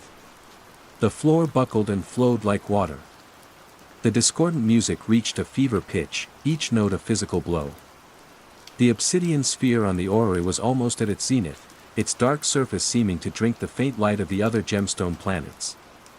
Eris, clutching Alastair's journal, stumbled down into the orrery chamber. The air was freezing, thick with the scent of ozone and something else, something that smelled like fear itself. The weavers were there. Not one, but three of them, their forms clearer now, less like shadows and more like beings woven from the very fabric of distorted space-time. They moved with a slow, deliberate grace that was more menacing than any sudden attack, their multifaceted eyes, like chips of broken galaxies, fixed on him. He had to reach the Tellurian compensator. The journal showed a sequence, a series of adjustments to the silver rings, a specific counter-rotation of the milky quartz moon, all timed to the position of other planets in the alien system. It wasn't science, it was ritual, a mechanical incantation. As he approached the orrery, one of the weavers glided to block his path. It raised a limb, and the air before Eris shimmered, then solidified into a barrier of warped light, like looking through flawed, ancient glass. He pushed against it, and it felt like pushing through thick, cold syrup. His mind screamed. The harmony, maintain the harmony, Alastair's words echoed in his head. He looked at the journal, then at the orrery, his mind racing, trying to connect the abstract symbols to the physical reality of the machine. The weavers were closing in, their presence a crushing weight on his senses. The floor beneath him tilted precariously. He couldn't get to the compensator directly. But Alastair's notes, there was a secondary calibration point, a series of crystalline tumblers near the base of the orrery, linked to the compensator through a complex series of internal gears. Risky, but it was his only chance. Dodging a shimmering tendril of solidified shadow that lashed out from a weaver, Eris scrambled to the base. The tumblers glowed faintly. He consulted the journal, his hands shaking, sweat stinging his eyes. The sequence was complex, demanding precise rotations, clicks that had to be timed to the aura's discordant rhythm. The first tumbler clicked into place. The hum of the aura shifted, a fraction less jarring. One of the weavers recoiled, its form flickering. He moved to the second tumbler. A wave of nausea washed over him as the geometry of the cavern itself twisted, the walls seeming to curve inwards. He fought it, focusing on the diagram, on the feel of the cool crystal. Click. The third. The fourth. Each adjustment sent shudders through the vast machine. The obsidian sphere paused, inches from its zenith. The weavers grew agitated, their forms elongating, their whispered, sibilant hisses growing louder, like steam escaping a cracked cosmic boiler. The final tumbler. He had to align it with a specific glyph etched on its housing, just as a minor moon of incandescent sapphire passed a certain point in its orbit. He watched, heart hammering, as the sapphire moon glided. Now. He twisted the tumbler. It resisted, then, with a sharp crack, slotted home. A profound silence fell, so sudden and complete that it was almost painful. The discordant hum vanished, replaced by the original, deep, resonant thrum, now imbued with a clearer, purer tone. The obsidian sphere slowly, almost reluctantly, began to recede from its zenith. The strange lights around the aura's planet softened, their colors becoming less lurid, more harmonious. The weavers, they were still there, but their forms seemed less substantial, their sharp edges blurring. They regarded Eris with their alien eyes for a long moment, an expression he couldn't decipher, not anger, not gratitude, perhaps just acknowledgement. Then, one by one, they faded, dissolving back into the shadows, into the spaces between, until only the rhythmic hum of the restored aura filled the chamber. Eris collapsed against the machine, gasping for breath, his body trembling with exhaustion and residual terror. In the days that followed, the Ethelstone Observatory slowly knitted itself back together. The hallways returned to their proper lengths. Reflections behaved. Shadows stayed put. The oppressive fog eventually lifted, revealing a calm, indifferent sea and the distant, mundane lights of Porthgwen. The phone line even crackled back to life with a dial tone. He could leave. He could report, what? A gas leak? A structural instability? No one would ever believe the truth. But Eris found he couldn't leave. He was changed. The world outside, the world of peer-reviewed papers and predictable celestial mechanics, seemed faded, dreamlike. The true reality, vibrant and terrifyingly complex, hummed beneath his feet in the aura chamber. He understood, now, his great-uncle Alastair. The obsession, the isolation, the burden. He began to study the journals not as a madman's ravings, but as a manual. He learned to read the aura's subtle shifts, to anticipate the minute adjustments needed to maintain its delicate harmony. The metallic tang in the air, the faint, now melodic, musical notes, these were his constant companions, a language he was slowly learning to understand. Dr. Eris Thorne, the pragmatic astrophysicist, became the new custodian of Ethelstone Observatory and its impossible secret. He was no longer just stargazing. He was a tender of a machine that mapped not the heavens men knew, but the precarious boundaries of reality itself. And sometimes, on unnaturally clear nights, when the hum of the aura was particularly pure, he would look up through the main telescope, not at the familiar constellations, but at the spaces between them, half expecting to see the faint, intricate patterns of the weavers, forever mending the unseen tapestries of what is not. The universe was infinitely larger, and more terrifyingly beautiful, than he had ever imagined. And he was its unwilling, solitary guardian. The Alchemist's Orrery and the Shifting Constellations. Part 1, Inheritance and Whispers. Dr. Eris Thorne prided himself on his rationality. His world was one of quantifiable data, elegant equations, and the predictable waltz of celestial mechanics. So, when the letter arrived, penned in an unfamiliar, spidery hand, announcing the death of a great-uncle Elias Thorne he barely remembered and his inheritance of the Ethelstone Observatory, in a remote corner of Cornwall, his first instinct was to calculate the tax implications. His recent professional life hadn't been stellar. A controversial paper on anomalous deep space gravitational signatures had been met with polite but firm dismissal by his peers, leaving him feeling adrift, his funding precarious. The inheritance, however inconvenient, offered an escape, a temporary reprieve. The Ethelstone Observatory was less a modern facility and more a Gothic sentinel, clinging to the granite cliffs of Penwith like a stubborn limpet. Wind, sharp with salt and the cries of unseen gulls, battered Eris as he wrestled his battered Land Rover up the rutted track. The main building was a squat, stone affair, its dome tarnished green by decades of sea air. Inside, it was a mausoleum of antiquated brass telescopes, star charts yellowed with age, and shelves groaning under the weight of leather-bound tomes whose titles were in languages Eris didn't recognize. The air was thick with dust and the faint, unsettling scent of ozone and something else, something metallic and cold. Phone reception was a distant memory. And the flickering generator provided the only light against the encroaching dusk. The first few days were a blur of cleaning, cataloging, and battling a growing sense of unease. He found Elias's personal study, a chaotic nest of papers. Here, the scientific instruments were interspersed with alchemical symbols and charts of constellations that bore no resemblance to anything in Eris's textbooks. Eccentric, Eris muttered, though a shiver traced his spine. He was an astrophysicist, not an archaeologist of occultism. His plan was simple: assess the value of the antique equipment, sell the property, and return to a life governed by observable phenomena. He found the first of Elias's journals tucked beneath a loose floorboard. It was bound in cracked leather, its pages filled with meticulous, spidery script, diagrams of impossible geometries, and observations that seemed to blend astronomy with something far older, far stranger. Eris, despite himself, was intrigued.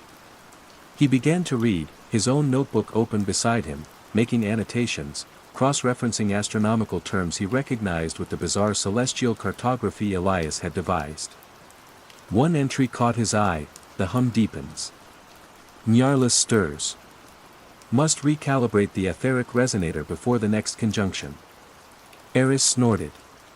Pure fantasy. Yet, as he worked late into the night, he became aware of a subtle, almost subaudible vibration that seemed to emanate from the very rock beneath him, a rhythmic thrumming that resonated deep within his chest.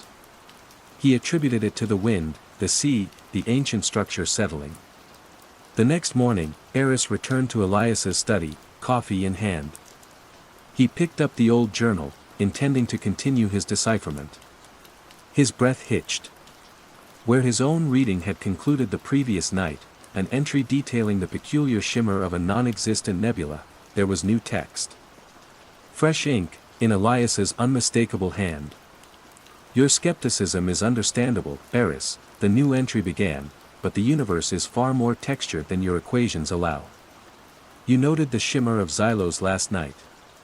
Good. Your senses are sharper than I anticipated. Eris dropped the journal as if it were white-hot. His heart hammered. This was impossible. A prank? But who? The nearest village, Porthgirth, was a good 5 miles of treacherous coastal path away. He was utterly alone. He checked his own notebook.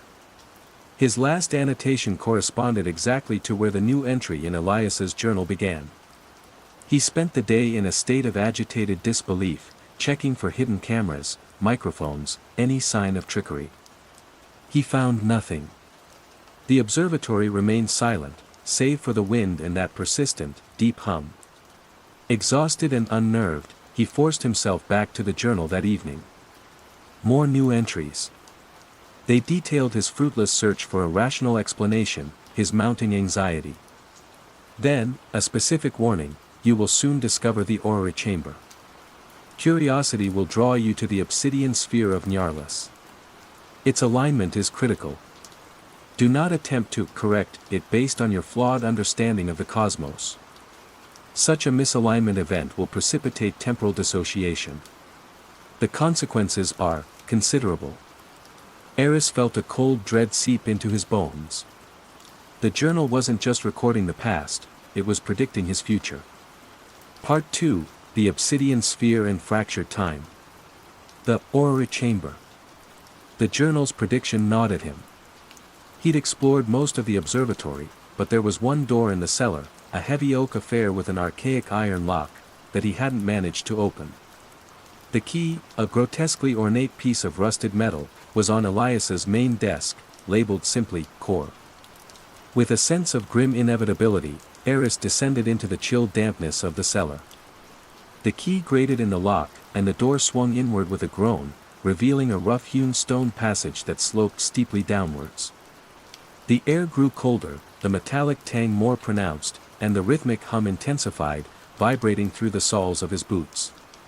The passage opened into a vast, circular cavern, clearly artificial yet ancient.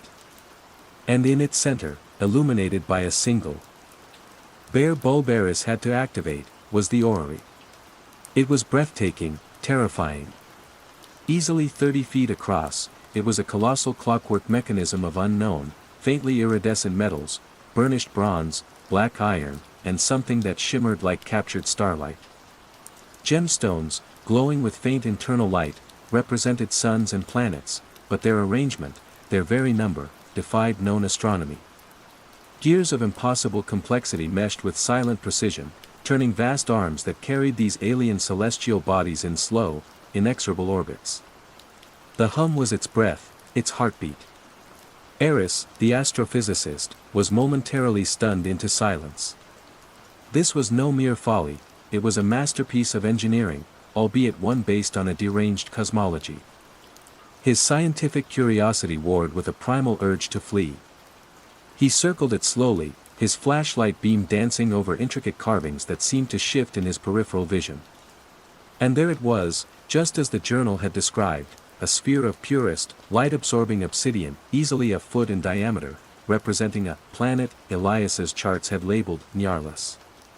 It was positioned on an arm that seemed slightly off. Compared to the elegant symmetry of the other celestial paths, its trajectory felt dissonant. Eris's fingers twitched. His training, his entire worldview, screamed that this was an error, a mechanical flaw. Do not attempt to correct it, the journal's warning echoed in his mind. But what if the journal itself was the trick? A delusion brought on by isolation and the strange atmosphere? What if Elias, in his madness, had misaligned this part of his grand machine, and a simple adjustment could silence the unsettling hum, restore some normalcy? He looked around. He was a scientist. He dealt in cause and effect. He reached out, his fingers brushing the cold, smooth surface of the obsidian sphere. It felt strangely warm against the chill air of the cavern. With a hesitant push, he nudged it. A faint click resonated through the mechanism, a subtle shift in the grinding of unseen gears. The hum faltered, then resumed, but with a new, discordant undertone, a high-pitched whine that scraped at his nerves. Nothing else happened. Eris let out a shaky breath. So much for temporal dissociation. The journal was just a journal. Perhaps Elias had an accomplice who added entries while he slept, some devoted acolyte from Porthgirth. He ascended back to the main observatory, the discordant hum a new, unwelcome companion. He made coffee, his hands still trembling slightly. As he reached for the sugar bowl, it slid an inch to the left, unaided. He blinked, frowned. Put it down to nerves. He glanced at the grandfather clock in the hall. Its pendulum was swinging erratically, sometimes too fast, sometimes almost stopping. The first major dissociation occurred an hour later. He was in the dome, looking through the main telescope, trying to reconcile the star charts with the night sky. The constellation seemed subtly wrong, a star missing here, an unfamiliar cluster there. He attributed it to atmospheric distortion from the coming storm. Then, he saw himself standing at the telescope's controls, adjusting the focus. He watched, frozen, as his doppelganger turned, met his eyes with a look of weary understanding, and then dissolved like mist. Eris stumbled back, gasping. The coffee cup he'd left on a nearby table crashed to the floor, but he hadn't heard it fall. He looked down, the shards were already there, as if it had broken minutes ago. Or minutes hence. He raced back to Elias's journal. New script, stark and accusatory, you were warned. The obsidian sphere. The weavers of what is not are sensitive to such disharmony. The fraying has begun. Below it, a sketch of a spiral, contracting inwards. Panic, cold and sharp, pierced through Eris's scientific detachment. The journal was right. He had broken something. The localized reality warps intensified. A walk down the main corridor saw it stretch to impossible lengths, the far door receding as he approached. His reflection in a dusty mirror moved a fraction of a second out of sync with his own actions, its expression one of malicious amusement. Shadows in the corners of his eyes twitched with independent life, elongating into impossibly thin, jointed shapes before vanishing when he tried to look directly at them. The metallic tang in the air grew stronger, now accompanied by the scent of burnt sugar and something indescribably alien, like crushed insects from a world with a different biochemistry. The musical notes he'd occasionally heard before became a constant, complex symphony of atonal melodies that drilled into his skull, inducing flashes of kaleidoscopic light and fleeting, nightmarish visions, cities of bone under alien suns, oceans of mercury, beings of pure geometry conversing in silent light. He tried the phone, dead static. The Land Rover's engine coughed and died, refusing to restart. The storm Elias's journal had predicted arrived with savage fury, lashing the observatory with horizontal rain and hurricane-force winds, further isolating him. Days and nights blurred. Sleep was impossible. The temporal dissociations became more frequent, more disorienting. He would find himself repeating actions, conversations he'd had only with himself. He'd lose minutes, sometimes hours, with no memory of their passing. Once, he found a fresh pot of coffee brewing, one he had no recollection of making, and a new entry in his own notebook, in his own hand, detailing an experiment with the Aura's smaller gears he hadn't yet performed but apparently, sometime, would. He was caught in a loop, a fractured timeline centered on the Ethelstone Observatory.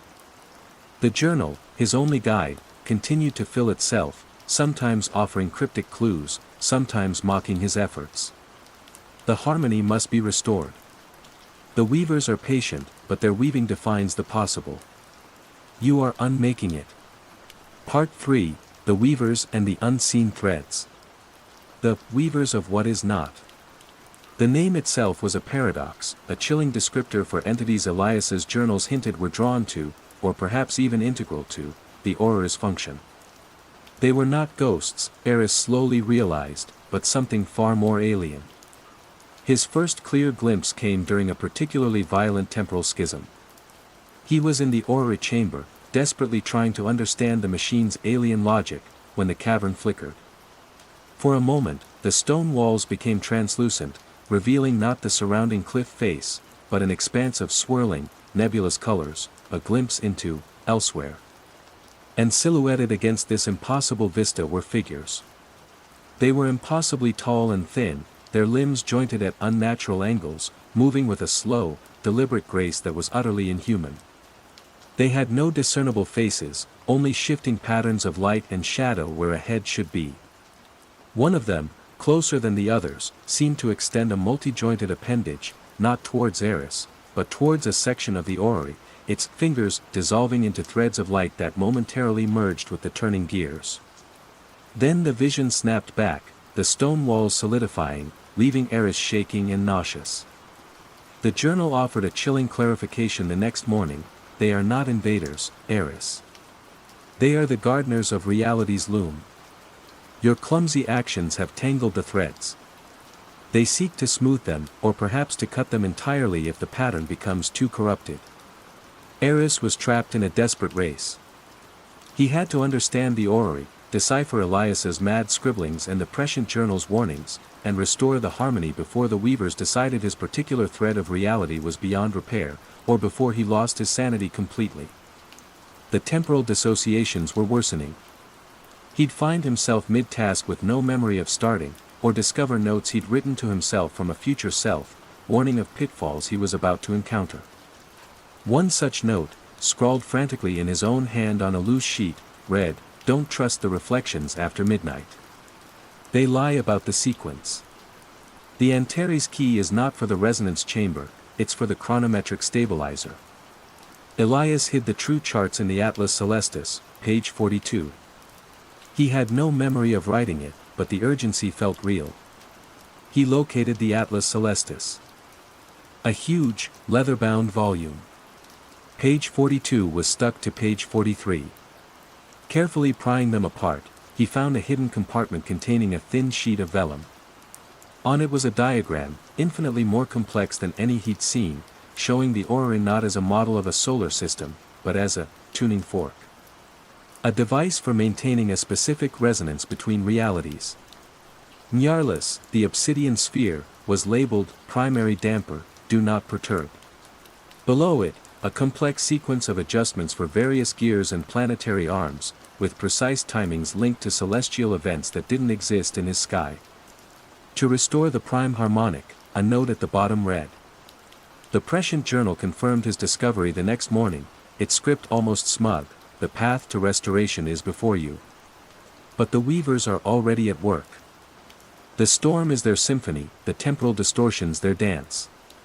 You must act during the eye of the storm, when the local spacetime fabric is at its most pliable."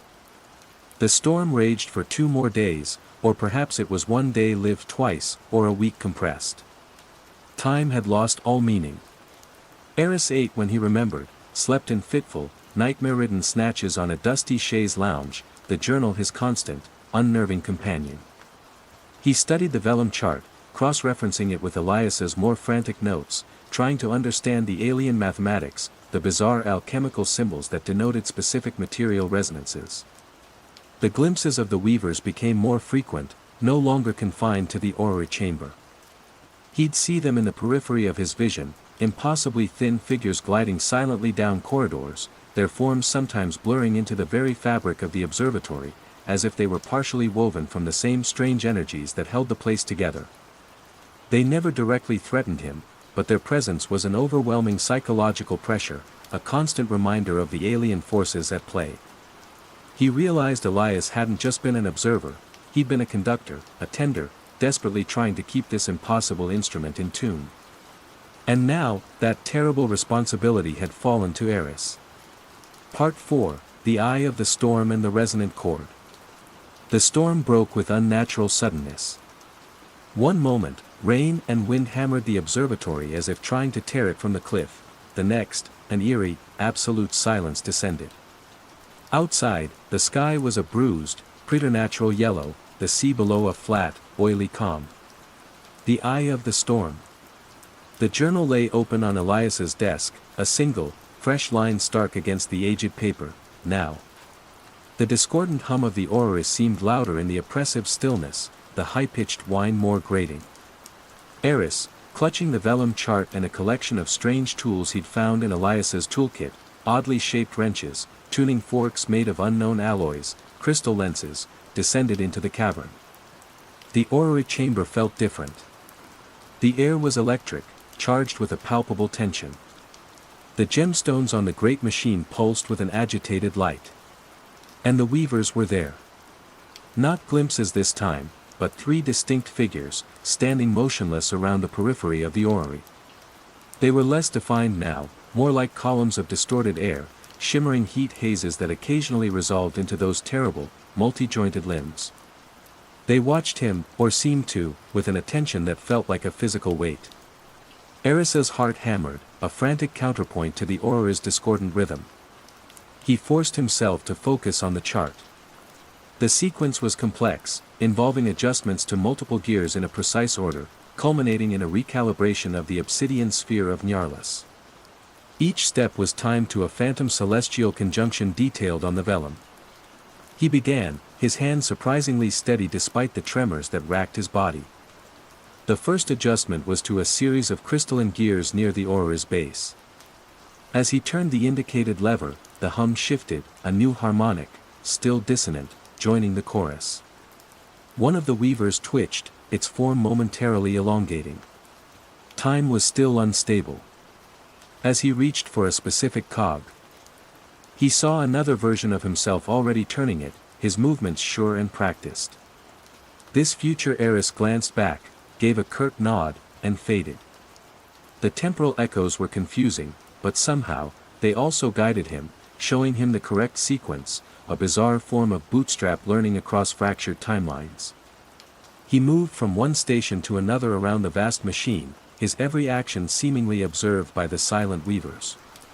The metallic tang in the air intensified, mixed with the scent of ozone and something like blooming night flowers from an alien hothouse. Strange lights, like miniature auroras, flickered around the aura's planets. The most difficult part was a series of adjustments that required him to insert different tuning forks into slots on the aura's main axle, striking them in a specific sequence. Each strike sent shudders through the mechanism, and the corresponding musical note that emanated was either agonizingly sharp or gut-wrenchingly flat. The weavers seemed to react to these sounds, their forms rippling, sometimes drifting closer. Were they judging his progress? Waiting to intervene? His head throbbed with the discordant music and the pressure of their attention. Hallucinations flickered at the edge of his vision, Elias, gaunt and desperate, mouthing warnings, the constellations above the observatory twisting into predatory shapes, the very stone of the cavern seeming to breathe. Finally, he came to the obsidian sphere of Nyarlathotep. According to the chart, it needed to be rotated precisely 3.7 degrees counterclockwise and then gently pushed back into its true, resonant position. His earlier, clumsy nudge had been a gross overcorrection in the wrong direction. As he reached for it, one of the weavers moved. It didn't approach, but one of its shadowy limbs extended, impossibly far, until its tip, like spun glass, hovered inches from his hand. Eris froze. Was this a threat? A warning? Or something else? He looked from the weaver's hand to the sphere, then back to the chart. The instructions were clear. Taking a deep breath, ignoring the chilling proximity of the entity, he carefully, slowly, rotated the obsidian sphere.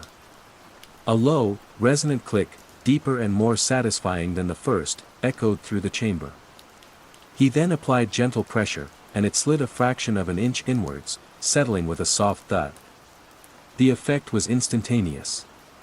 The discordant whine vanished. The chaotic, multi-layered hum smoothed, coalesced, and deepened into a single, pure tone, a bass note so profound it vibrated not just in his chest, but in his very bones, in the rock around him. The agitated pulsing of the gemstone planets calmed, their light becoming soft and steady. The miniature auroras faded. The weavers shimmered.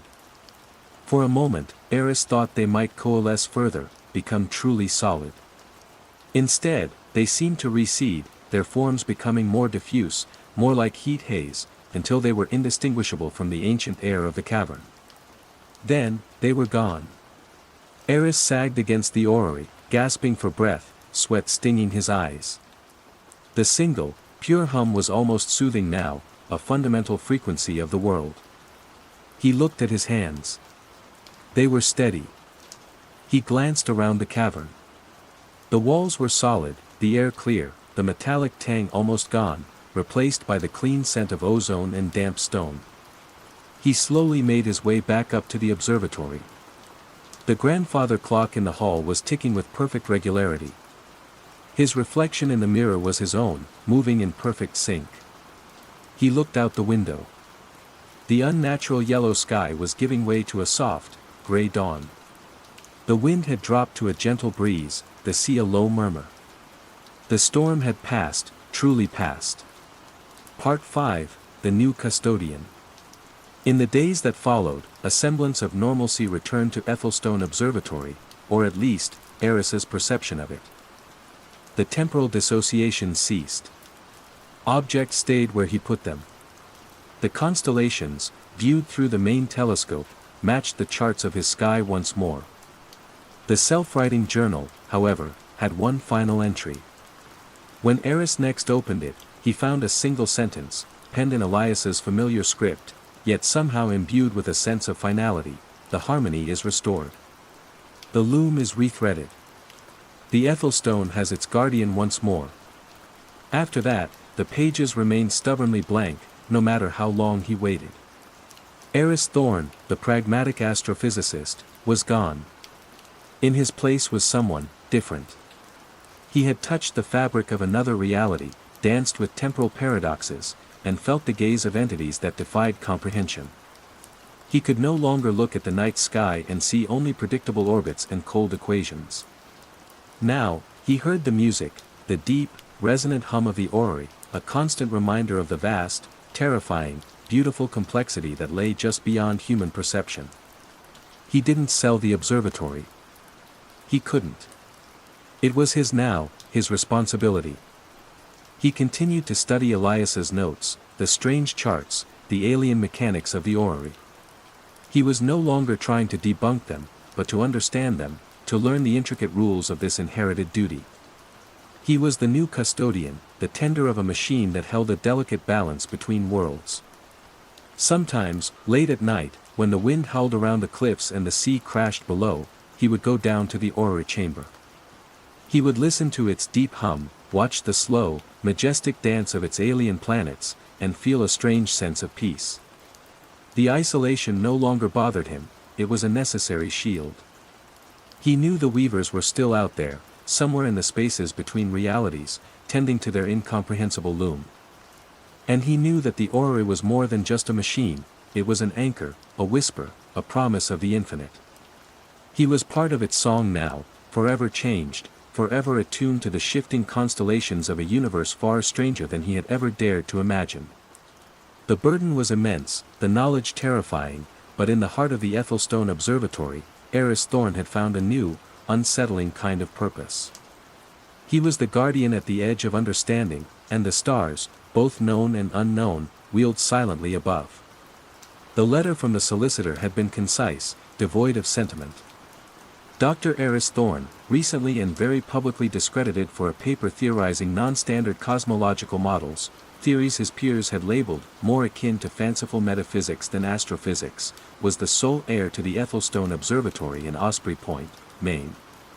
His great-uncle Elias Thorne, a man Eris barely remembered as a shadowy figure from a childhood visit, smelling faintly of old books and the sea, had passed. The inheritance was a lifeline. His grants had dried up, his academic prospects were arctic, and his cramped city apartment felt like a pressure cooker. A remote, cliffside observatory, however dilapidated, sounded like a hermitage, a place to lick his wounds and perhaps, quietly, continue his work. The drive to Osprey Point was a descent into isolation. Paved roads gave way to gravel, then to a deeply rutted track that clawed its way up the headland. The observatory itself was a Gothic sentinel, stone and weathered timber clinging precariously to the cliff face, the Atlantic gnawing at its foundations far below. The air tasted of salt, brine, and a faint, unidentifiable metallic tang. Inside, Ethelstone was a mausoleum of forgotten astronomy. Dust lay thick on brass-bound telescopes, celestial globes, and shelves groaning under the weight of star charts that depicted constellations with an archaic, almost artistic flourish. The main dome housed an impressive, if antique, refracting telescope, its lens cloudy with age. Phone signal was a myth, Wi-Fi, a distant dream. The first night, a nor'easter slammed into the coast. Rain lashed the windows like angry fists, and the wind howled a mournful dirge through unseen cracks in the stonework. Eris, huddled in a moth-eaten armchair in Elias's study, tried to read by the flickering light of a battery-powered lantern, the observatory's generator having coughed its last earlier. It was then, amidst the storm's cacophony, that he first heard it. Thin, ethereal tones, weaving a complex, almost painfully pure harmony. It seemed to emanate from beneath him, from the very floorboards of the ancient structure, resonating not just in his ears, but deep within his bones, a vibration that settled in his sternum. Eris froze. His scientific mind, his greatest asset and current curse, immediately began cycling through explanations. The wind playing tricks with the building's architecture. Old pipes, resonating at a peculiar frequency.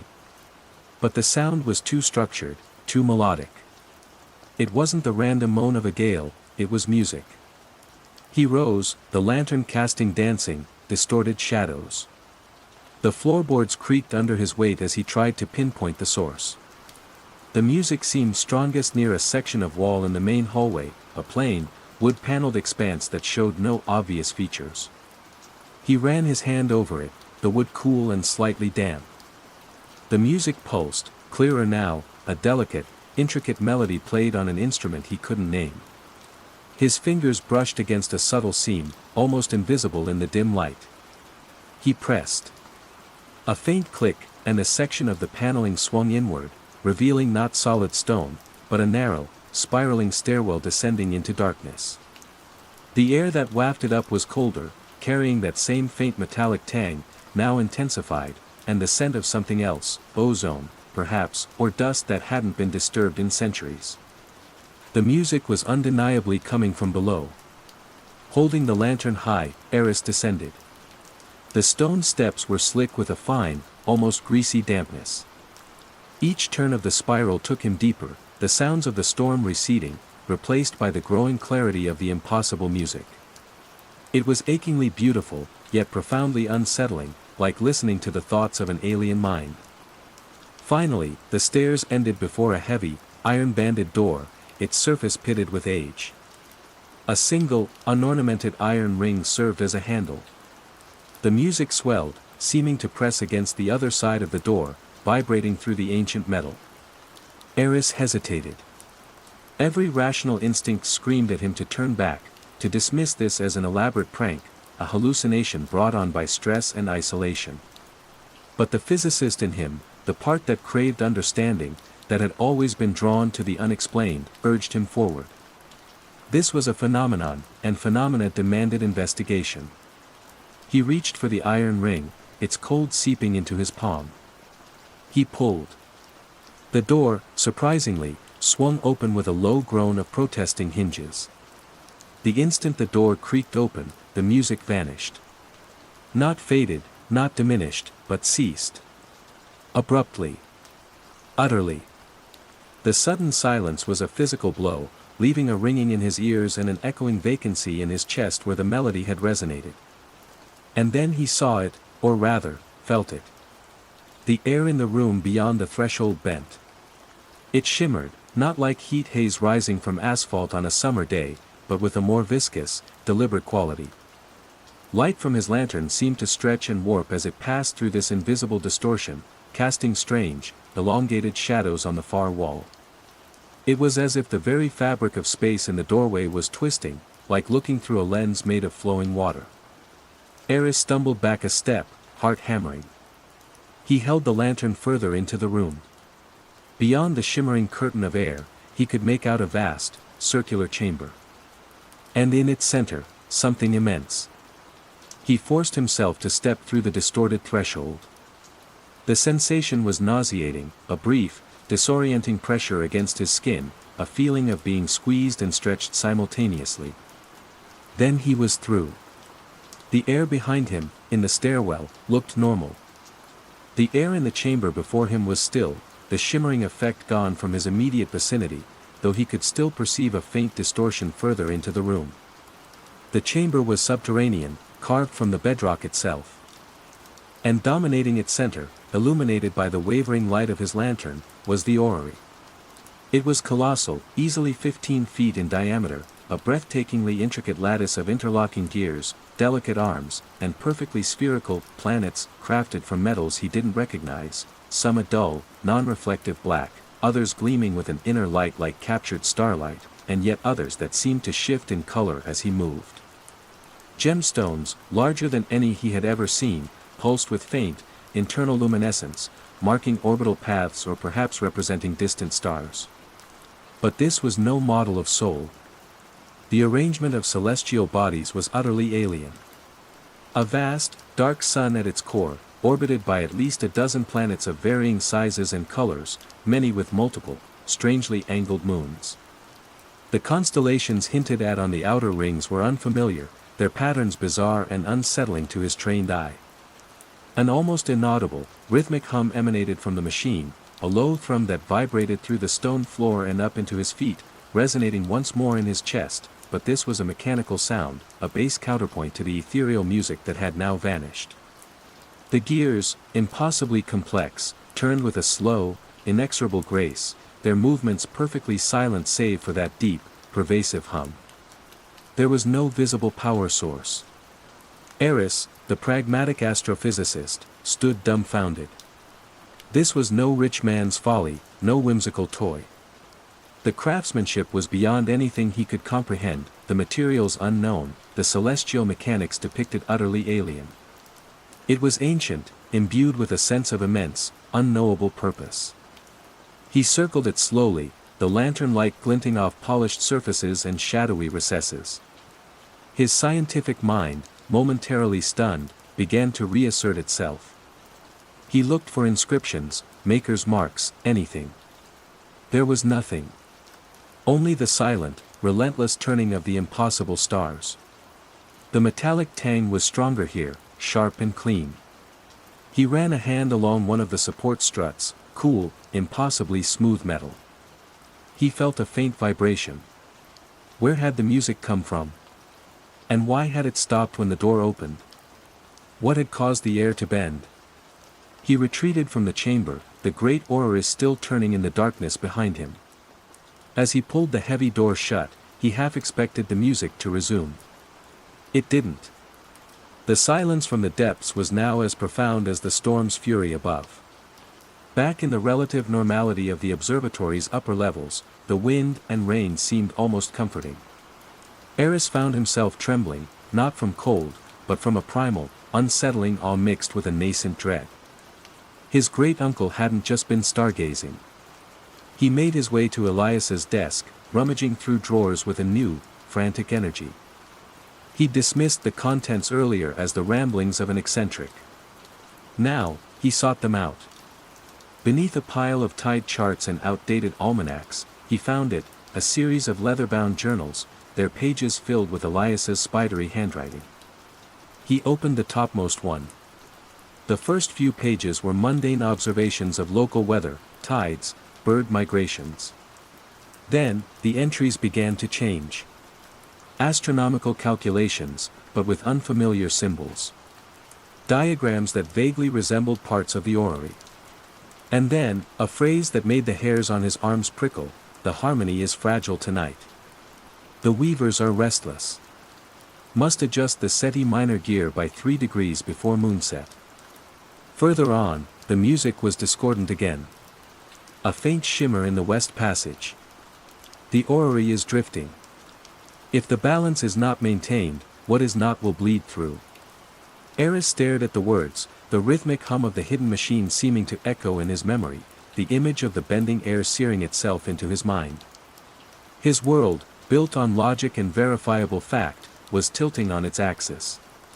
The next morning, the storm had passed, leaving behind a sky of unnerving clarity. The sea, usually a turbulent gray-green, was a flat, metallic blue. Eris, after a night of fitful, dream-haunted sleep, felt a compulsion to return to the subterranean chamber. He found the false panel, descended the stairs. The air still felt cooler, but it did not bend as he opened the door. The orrery stood silent, save for its almost subaudible hum, its alien planets continuing their slow, ceaseless dance. He spent hours there, sketching its components, trying to make sense of its mechanics, his scientific curiosity warring with a growing unease. He touched nothing, dared not interfere. Over the next few days, the initial anomalies began. A sextant he'd left on the chart table in the main observatory appeared on a bookshelf across the room. He'd blame his own forgetfulness, the unsettling environment. But then, looking through the grand telescope in the main dome on a particularly clear night, he focused on familiar constellations. Orion's belt seemed, subtly misaligned. The trapezium cluster within the nebula, usually a crisp quartet of stars, looked blurred, as if viewed through water. He checked the telescope's calibration. Perfect. He checked star charts. They confirmed his memory. Yet, what he saw through the eyepiece was undeniably, if minutely, wrong. The metallic tang in the air became a constant, sometimes sharpening to an almost painful intensity. And faintly, at the edge of hearing, he would sometimes catch wisps of that ethereal music, complex, impossible notes that seemed to originate from no specific direction, causing his head to ache and fleeting, kaleidoscopic patterns to dance at the periphery of his vision. He pored over Elias's journals. They were a maddening mix of precise astronomical data, complex equations he didn't recognize, and increasingly desperate, cryptic warnings. The weavers of what is not are drawn to dissonance, one entry read. They pluck at the threads. The orrery is the loom, it is the anchor, it is the song that holds the sensible world in place. I am but the tuner, and my fingers grow so very tired. One afternoon, Eris was in the long, narrow library, searching for any text that might shed light on Elias's strange lexicon. He glanced up from a particularly dense tome. The far end of the hallway, leading to the kitchen, seemed further away than it should be. Much further. The walls stretched, the perspective elongating into an impossible distance, like a drawing by Escher. He blinked, rubbed his eyes. When he looked again, the hallway was its normal, mundane length. He fled back to the orrery chamber, the journal clutched in his hand. His scientific skepticism was not just cracked, it was shattering. The orrery hummed its silent, mechanical song. One of the gemstone stars, a deep sapphire, seemed to glow with a slightly brighter intensity than he remembered. He looked at the journal entry for that day, decades ago, sapphire nova in the serpent coil. Reality thins.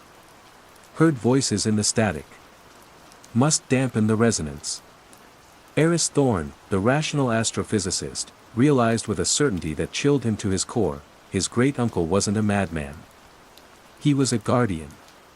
And the Ethelstone Observatory was not just a place to watch the known stars, but a bulwark against something else entirely. Something that was now beginning to fray, its impossible threads unraveling into his world. And he, by virtue of blood and a solicitor's letter, was now its unwilling, terrified, and utterly unprepared custodian.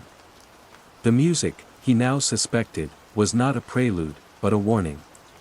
And the silence that followed its cessation was not peace, but the indrawn breath of something vast and alien, noticing his presence.